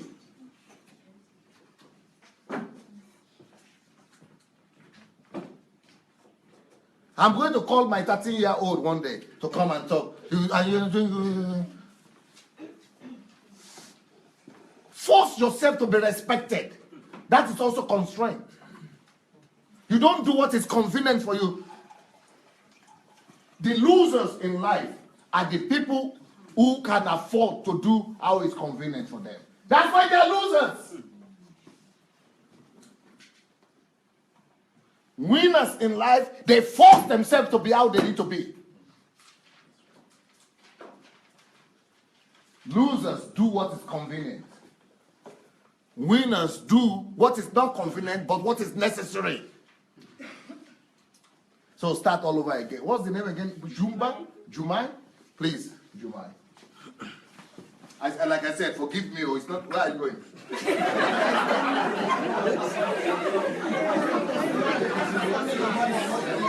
You are going to your place or what? Ah, okay. You want to be normal. Okay.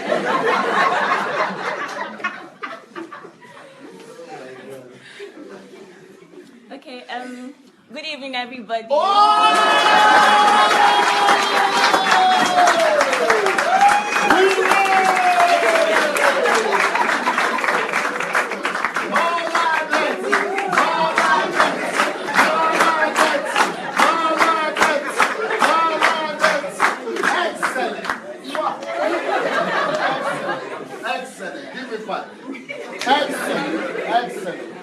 Excellent.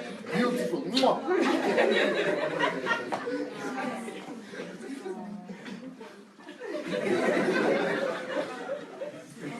Yeah, we'll give you a few minutes first.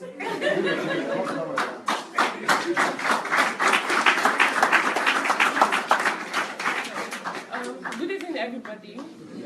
My name is Precious Obuna, and I'm a final year student of Vinitsa Medical. I'm not hearing you here. Okay, sir. And you are big, you should talk. You have the weight behind you. Put the weight behind you. Yes, sir. Okay. So, from this session... I don't want you to cry also. No. It's not going to happen. Okay, from this session, I learned... yes, now that you're talking. A couple of things. And first, I learned how to place constraints on my thoughts, on my thought process. Excellent. I can care about the things going on around me, but I don't have to place my thoughts on them. I don't have to focus on things that are not important to me. And that's one. The second is, as much as... okay. Let me tell you one thing. Your size is your blessing. Wow. Jesus. No, thank you. You got to believe it. You got to believe it. You got to believe it. It's serious. Your size is your blessing. With her, she is smallish, and she has to exert a lot of energy to even be able to raise her voice and be able to produce that kind of vocal sound that you could do.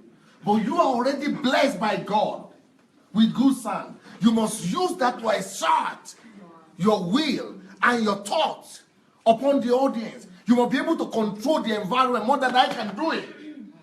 You could be an opera singer. And who has taught you to be timid and to be weak when you are supposed to, you have been built by God to be strong? You've been given the weight, you've been given the size.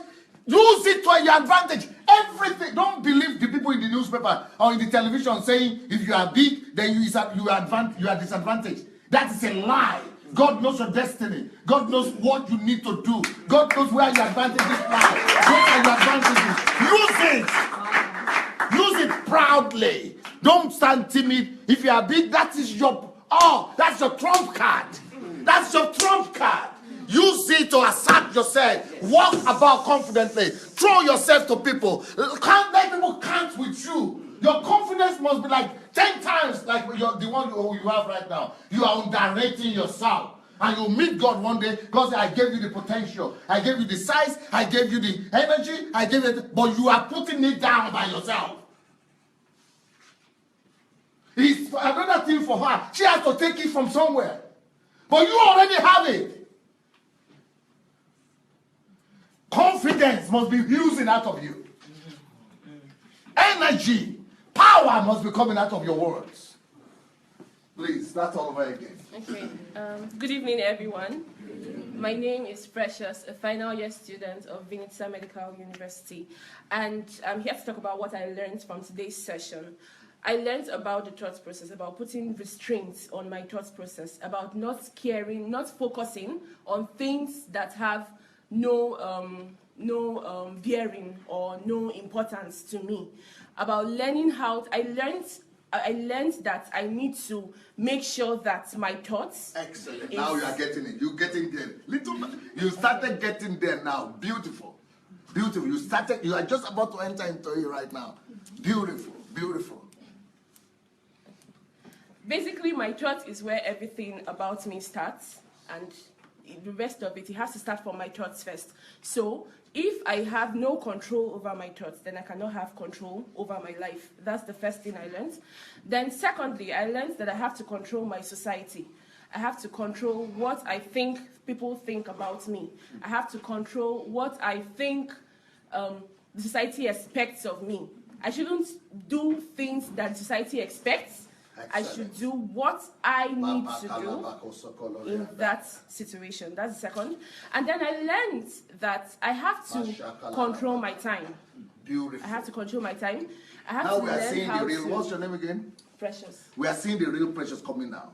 But she has suppressed and hide as real self before. Satan, eh? We are going to give Satan a beating. You wait. By the time we are through, we are going to give Satan a beating. Deceiving people and putting them down. Satan is going to pay for everything. Because I started to see a beautiful you.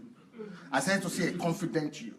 You know, your beauty is relevant. It's relative, directly relative to your confidence. Yeah. It is your confidence that informs your beauty. So let that confidence just begin to flow like it's flowing right now. So thirdly, I learned about my time. I have to learn how to control my time, how to balance my time, and how to make sure my time is distributed to things that are important and not to things that are not important. To make sure that each hour and each second of my day is used creatively, is used to improve me. And then this still joins back to the thought process, because improving me is going to. This was one thing that got to my head immediately. Improving me is improving the rest of my world. If I am not improved, then my world is not improved. And I'm going to make sure that I put this in my medical career. I entered into medicine because I watched my aunt. She's dead now. But I watched her and I loved the way she was paid very, very badly. Like, her pay was horrible, but she went to work with happiness. And that was what made me want to get into medicine. And then when I finally got into medicine, at some point in my life, I wanted to stop. But then this has got me to understand that I don't have to just do what everybody else does. It might make sense to only me, but this is me. I might not have to, I don't have to do what everybody else does to get to where they are. I have to do what improves the rest of the people. Yes. And then when I do it, and if I put a restraint over every part of my life, then I'll be able to do what others haven't been able to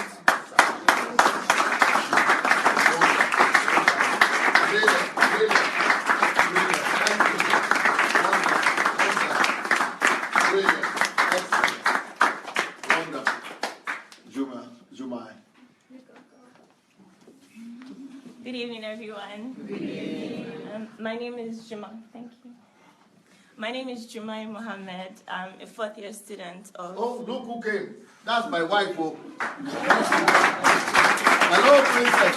Make it fun now.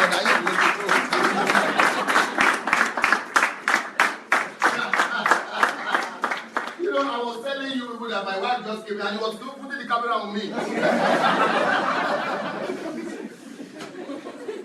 Huh? You don't know the...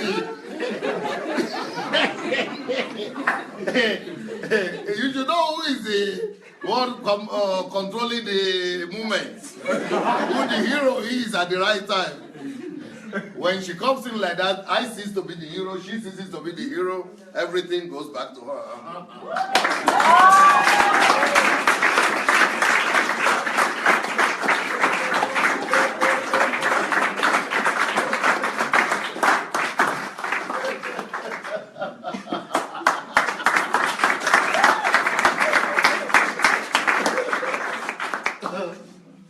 Yes, Jumai.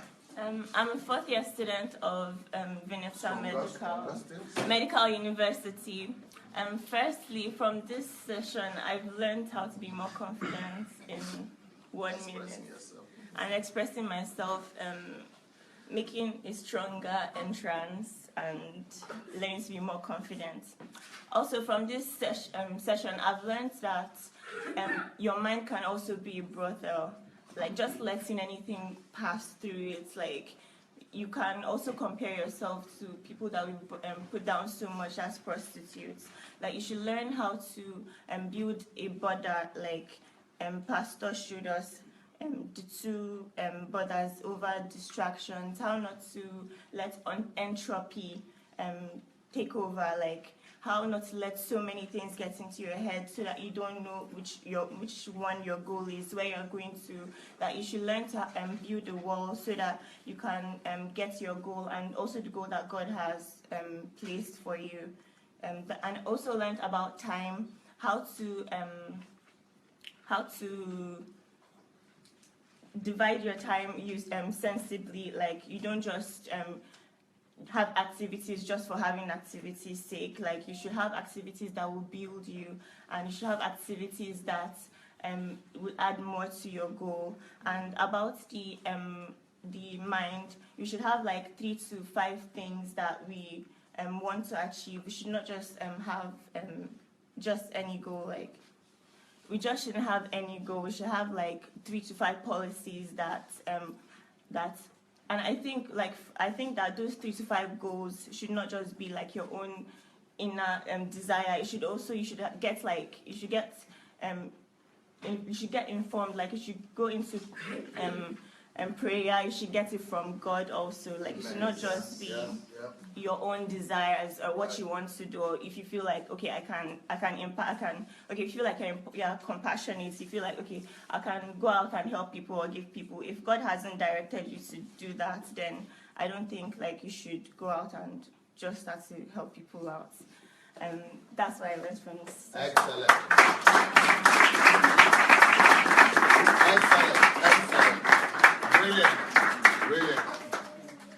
Brilliant. I hope you will maintain what you just learned. You will not throw it away. You maintain it. You will go away from this conference, from this HMT, and never let it go anymore. You know, keep it with you. Let it stay with you for life, and improve on it as well. Okay, bro. Okay. Good evening, everyone. Good evening, Pastor. So very quickly, I'll just say a few things that I learned from Tell us what your name is, this right? section. Yeah. My name is Stanley, and I'm from Odessa. Before I start, please, I just want to thank Pastor Joshua. Yeah, I knew about the program because of him. So please, if you don't mind, can you help me say this?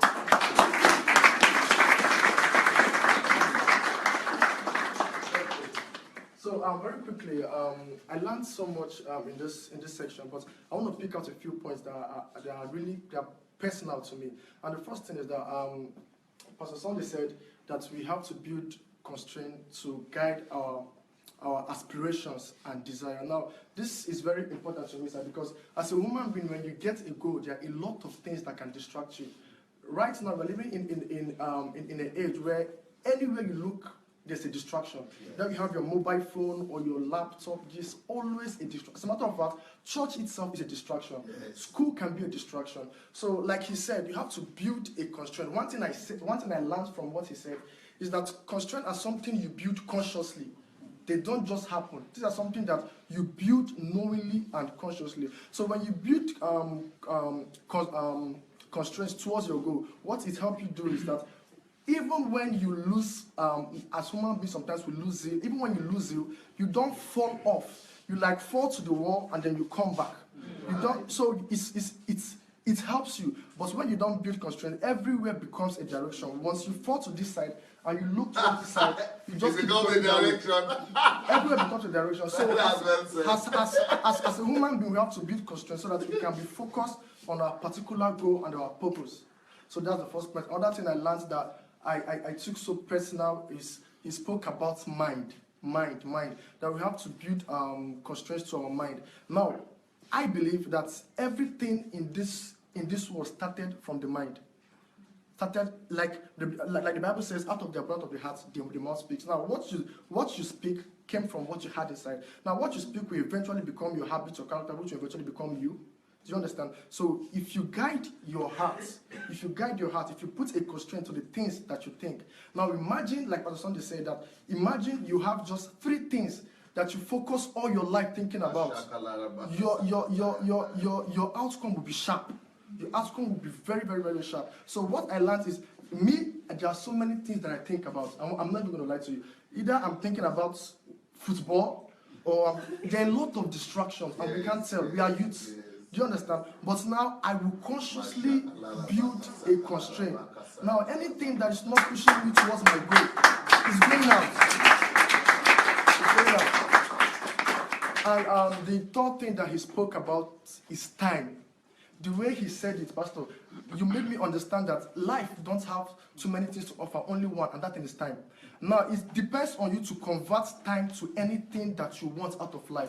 Now, time is like a currency, but it's like, how will I put it? This place, they change money. You go, when you give... know the change. Yes, sir. When you go, you convert it to what you want. Time is the only thing that gives everything. So, if you put constraint on your time, like what your son said, it made me run mad. I was thinking, seriously, sir, I don't know if this is humanly possible for somebody to convert every second of his time to do something reasonable. It sounds easy, but it's not easy. And I know that is from a long work of building constraint, and you got, as in you mastered it. I don't know but because you can do it, sir, I will be able to do it. Amen. And I'm doing it. So these are the 3 things that were very, very personal to me, and I know I'll work by this, and my life is getting ready to change. Thank you so much. Beautiful.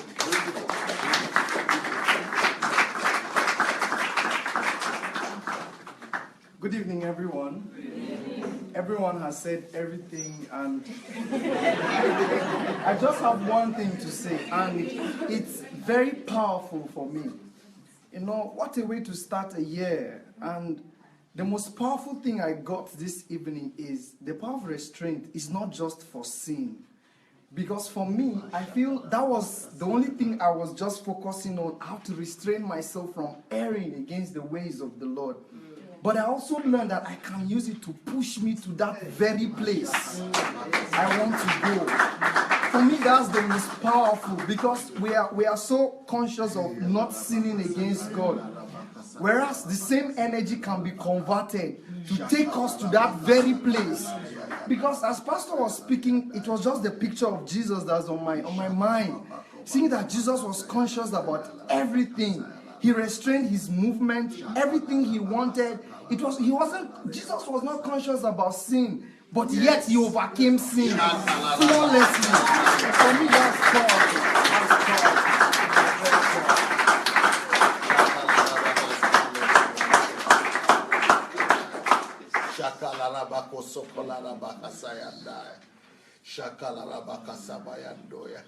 I just hope that all of us will learn from each other as well. And we are receiving wisdom from every quarter. And what someone is learning, we could also use it to strengthen our own self and to sharpen our own understanding and to add it to what we are learning. And we could also come out, more people could come out to share what they are learning, so that iron sharpeneth iron. And so that what I'm learning is helping you, what you are learning is helping me as well. Beautiful.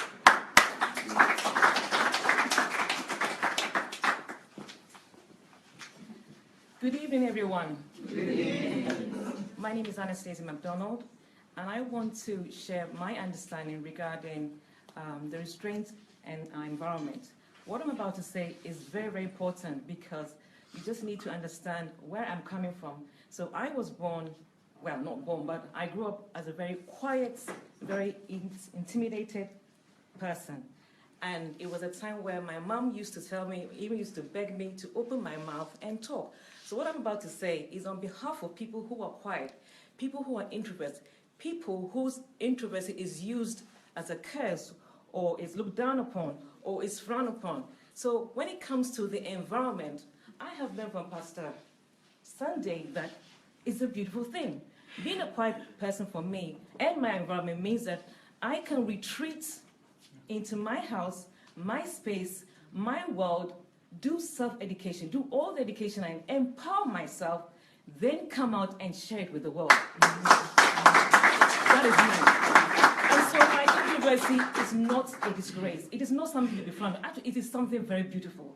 So I've learned that I don't owe anybody an apology.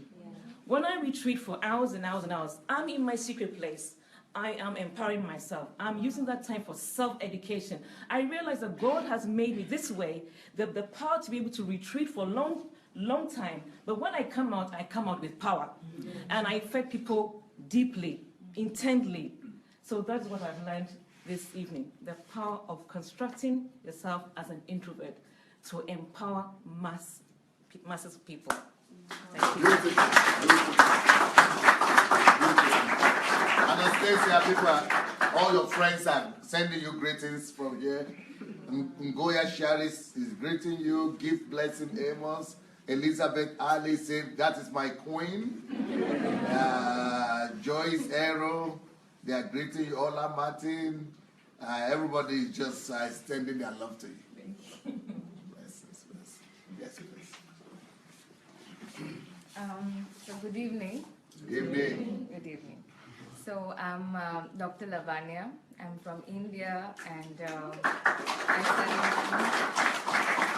Dr. Lavanya, I have a lot of people now watching me and following me from India, not just today, but every day. Somebody comes every day from India watching. And yesterday, someone was telling me that he knows a lot of people in India who are watching my program. I don't know, maybe because is it a good time it's coming out in India or what? I don't know how they got it, but it's India, probably because the internet runs better this time, because it's 12 a.m. I see. Yeah. So, yeah, a lot of things are happening these days, because the other day I was at the parlor and I told somebody that I heard Sinach. Sinach, am I pronouncing? Yeah. So I heard her. In Ukraine here? No, back home in India. Yeah, and I was so amazed that really you guys are listening to this and things like that. So we're not just in a box. Yeah. So today, well, last but not the least, right? So everybody said a lot of things today, and the same thing. Yeah, I want to rephrase what he said about time. He said that there will be a point in your life where each minute in your life will be productive. So I think by the grace of God, every one of us who are wanting to procure whatever goals we have in our lives, I wish that we can be as productive as that even thinking it is a big thing, that you can be productive every minute. You don't have to move around. You can make phone calls. Influences are there. There's always positivity everywhere if you work well. So that's one thing. Even thinking about it, right? So it means that there are millions, maybe billions of people don't even know that is possible. Yes. Yeah, so the next thing is about the environment, he said. I think environment plays a very important role. Just like Pastor Anastasia said, she's talking on behalf of all the introverts who are present here, or watching, because it takes a lot to come up on stage or to talk in front of people, even if you're 10 in number, because no matter how confident you are, if the environment you are living in, even for example, 2 years, brings you down, it really brings you down. and there's nothing you can do about it until your environment changes. So I think environment is a very important element. Louder, please. They are saying louder. They can't hear you well. So yes, I think environment is a very essential element to our growth, to procuring our goals, to achieving the things we have set up in our future. Then there was another thing that Pastor Sandey said about marriage. I don't know every female's age in this place, but it's a big stigma back home, and in Africa too. In Africa too. But I'm sure you guys are more liberal than us. Our own is to another level. You know, they will curse you, and there's so many things. I'm sure people who are watching will agree. So this whole thing about you getting married and you must get married to this person, or you must get married because you're 30 and 32 or 34, and what people are going to say, and you've not achieved anything in your life, you get married, then you have kids, and then your kids are cursing you because you're cursing them every day. Yeah, so yeah, I think that's a very good point that he made, that you need to first build yourself. Yes. Because that's one thing that my mother always says, that once you have your feet firm in the ground, it's only then you go ahead and say I do. So, but your mom is coming from that society as well. Because she's a working woman as well. So she knows better. Yes. So I think that's a very good thing that he said, that you make yourself up first, then you get married, and then you plan on what you want to do with the love. Then also I don't know whether it's the last, it's just coming to me, so I'm putting it that way. There were things that he said, the five things that he keeps in his mind. Yeah. So the first thing he said was, it was very obvious that the first thing he would say is how to love God more. That's something I expected, of course. The second thing he said, sure. The second thing he said was how to love my family. And I think we forget our family. As we are trying to serve God, we see how to look outside the house, and we don't look in our walls. And I think that's a very good thing for a man of his caliber to say, because if we love ourselves, God, and our family first, it's only then you look outside to help someone. So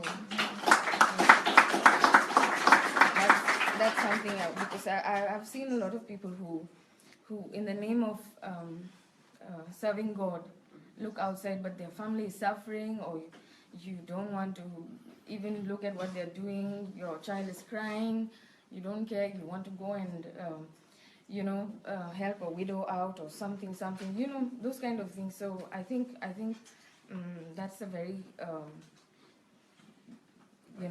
something that gives me a lot of what to think about. I think all of us should think about that as well, because family is always first. No matter what it is, blood is always thicker than water. That's what we should always remember, So, yes, that's what I can think of right now.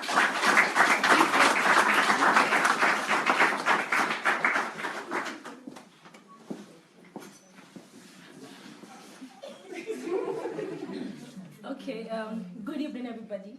My name is Damilola, and I'm a student, a 50th student of Vinica Medical University. First of all, thank you, Pastor, for this session. It was very, very useful. And I'll tell you, it was actually very useful. Talking about timing has always been one of my Weak point? Weak points, yes. Timing. The distance from my house What do you call your name again? Oluwadamilola, sir. I just want to know if there is any shorter version of it. Just for people who are watching from different countries to be able to get it. Dami. Yes. Okay, she's Dami just for the Facebook audience to know. Okay, I was talking about the distance from my house to the school takes about 30 to 35 minutes. That's by bus. And apparently, it takes about 10 minutes for me to leave my house to the bus stop. And as I was sitting there, I was thinking about it that, wow. So, like, 10 minutes of my time every day is just going by, just thinking round and just, thinking about this, that there's no Purposeful plan, there's program. no plan at all. Like I'm thinking about school, or I'm thinking about my friend, or I'm thinking about my sister, I'm thinking about my family. Like everything is just That's come to the air. Everything that's coming, yeah. Just thinking, but thinking is not bringing that much Result. product. Yes. Yeah, product. No Much concrete result. product. And I thought to myself that okay, how can I actually just help myself? And I said, okay, I'll make it as a routine. Yes, it's going to be difficult at first because having to cultivate a habit could sound easy, but having to do it is. I told myself that okay, I would want to try this thing. 10 minutes of my time walking from my house to my bus stop. I want to think about the issue of having to have 3 things or 5 things just on your mind is mind-blowing. I said, okay, even though I already have like 2 things already that I already have in my mind, but I think when I actually go back, I should be able to just sit down and actually just write these things down. And I said, okay, I would actually just make use of this my time.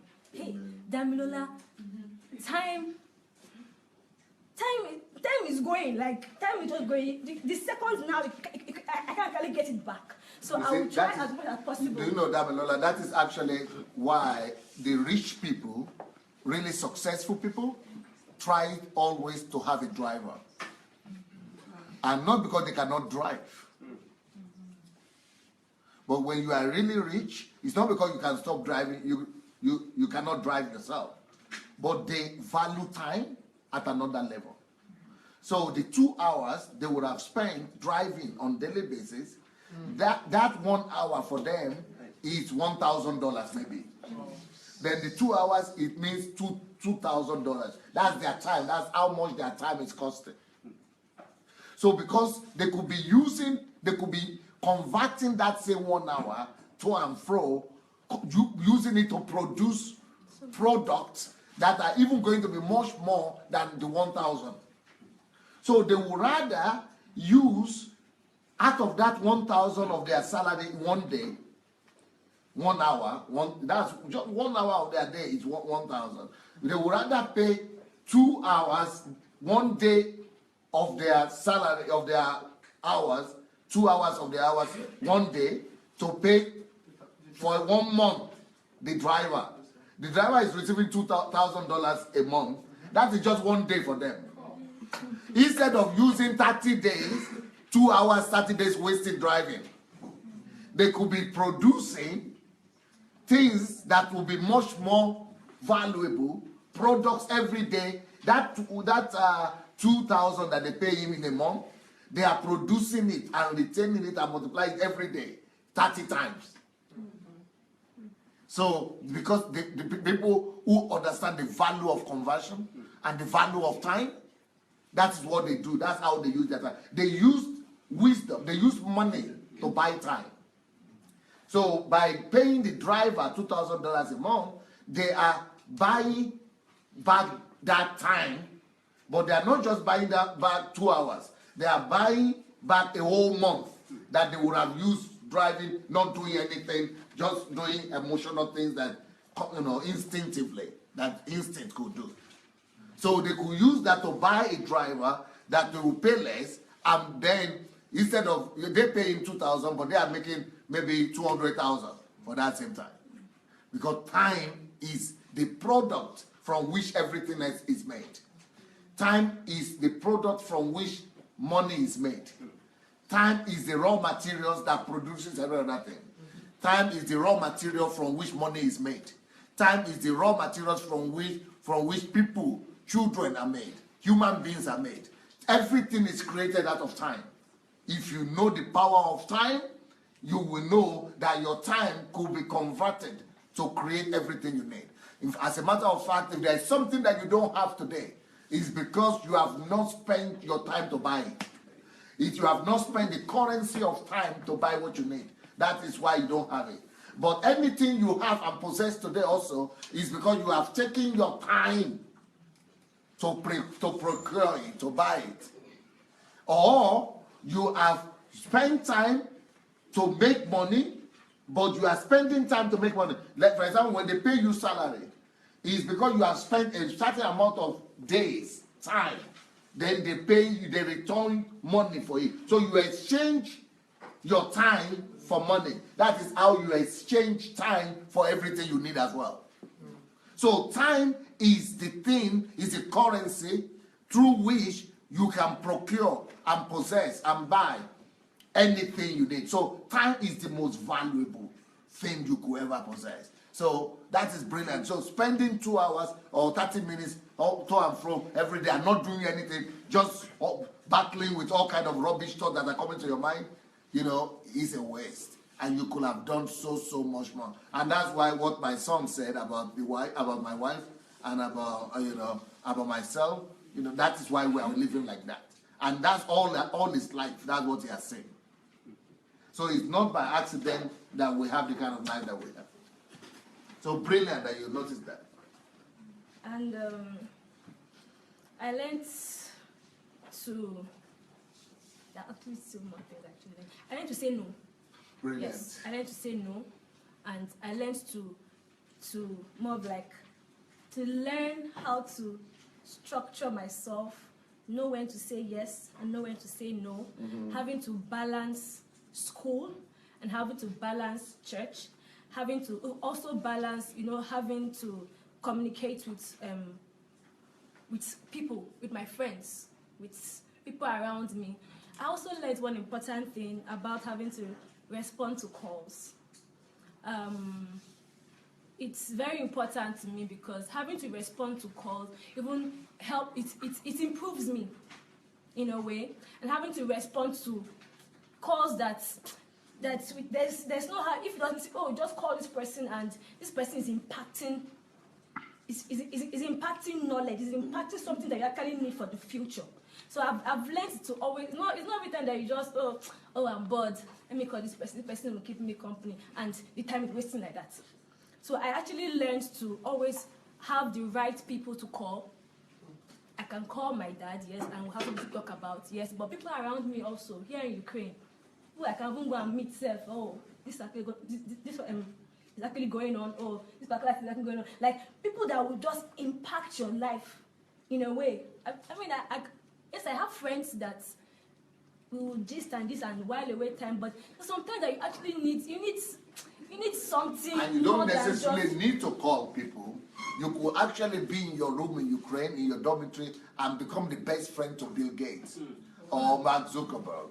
Or just by getting their material. Internet is now everywhere. You could be the best friend of anybody in the world. You could be in your room. There are some people now who are here right now watching me who say that Pastor Sandei's voice is more heard in their house than the voice of even themselves.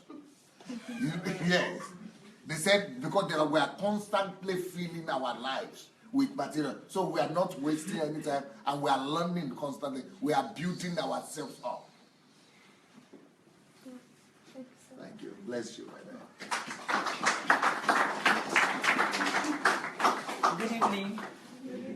Yes, I'm Yuriti once again. I've heard everything everyone has said, and these are the things that I also learned. But there is one that was not mentioned, and I think that's my situation right now. Not that I am not sure I have gotten the solution, but I think that's why I'm here. Yeah, it will bless other people.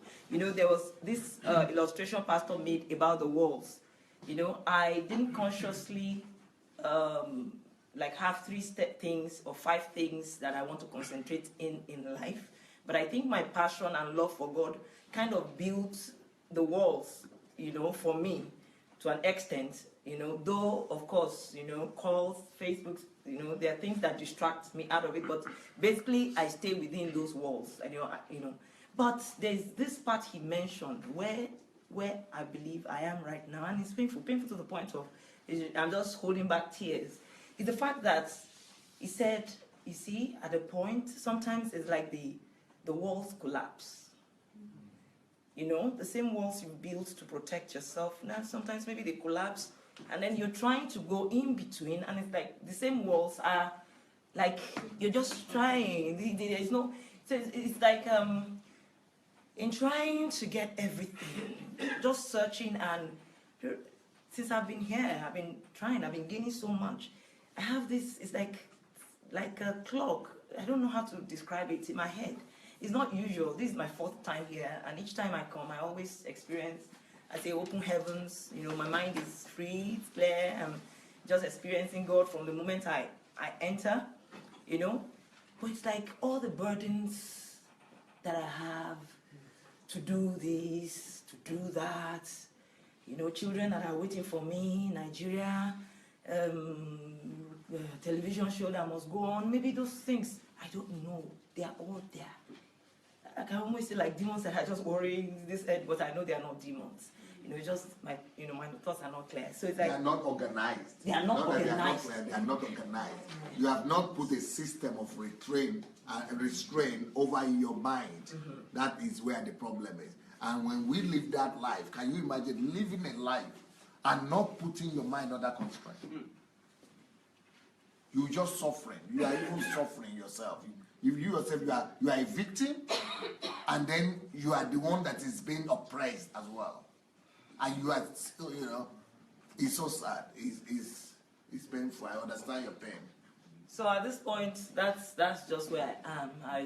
I know that, I know all the reasons why they should not be there, but somehow you must just sit down and be able to say, these are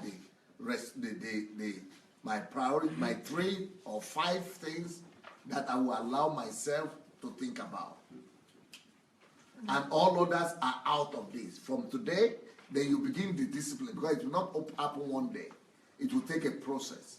So you take the process and you begin to monitor yourself and use the power and force of restraint to discipline yourself, to guide yourself, and to help yourself to keep yourself under that particular restraint that you have, the priority that you have set for yourself.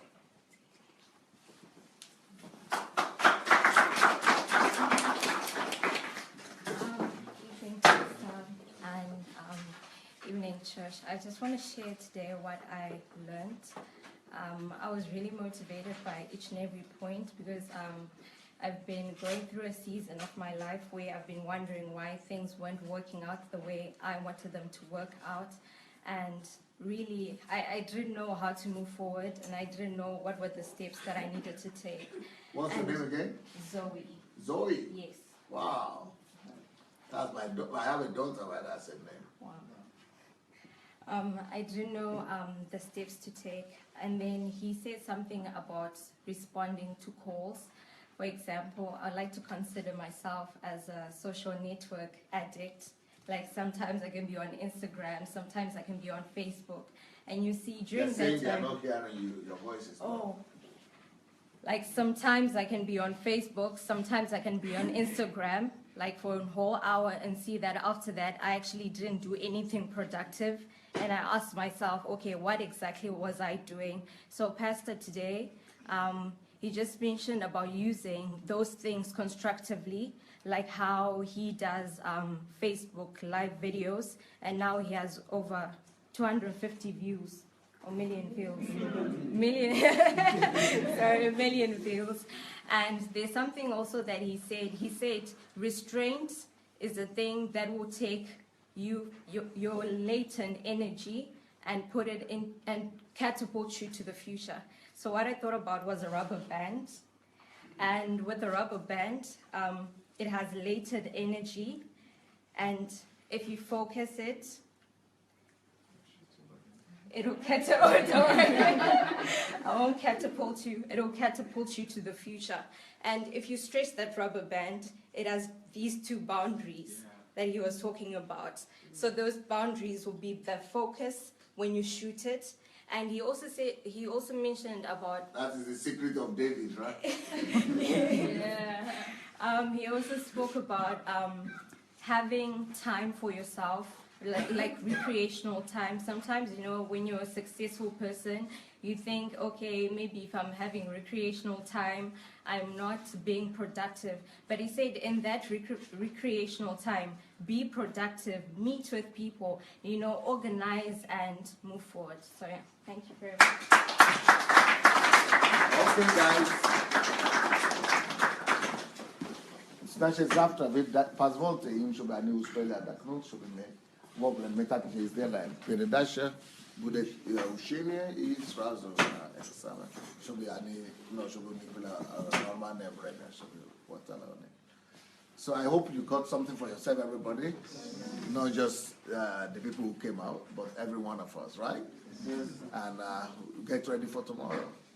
And are you reading? I'm sure they've told you about the book story. And yeah, so do your best. And with the time that you are here, maximize it. Again, sorry if I'm going to be,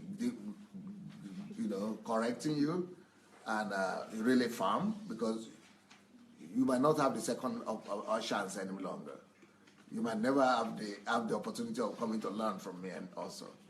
So, to take advantage of the time you are going to be here and, learn as much as possible and make sure that your life never becomes the same. All right, thank you.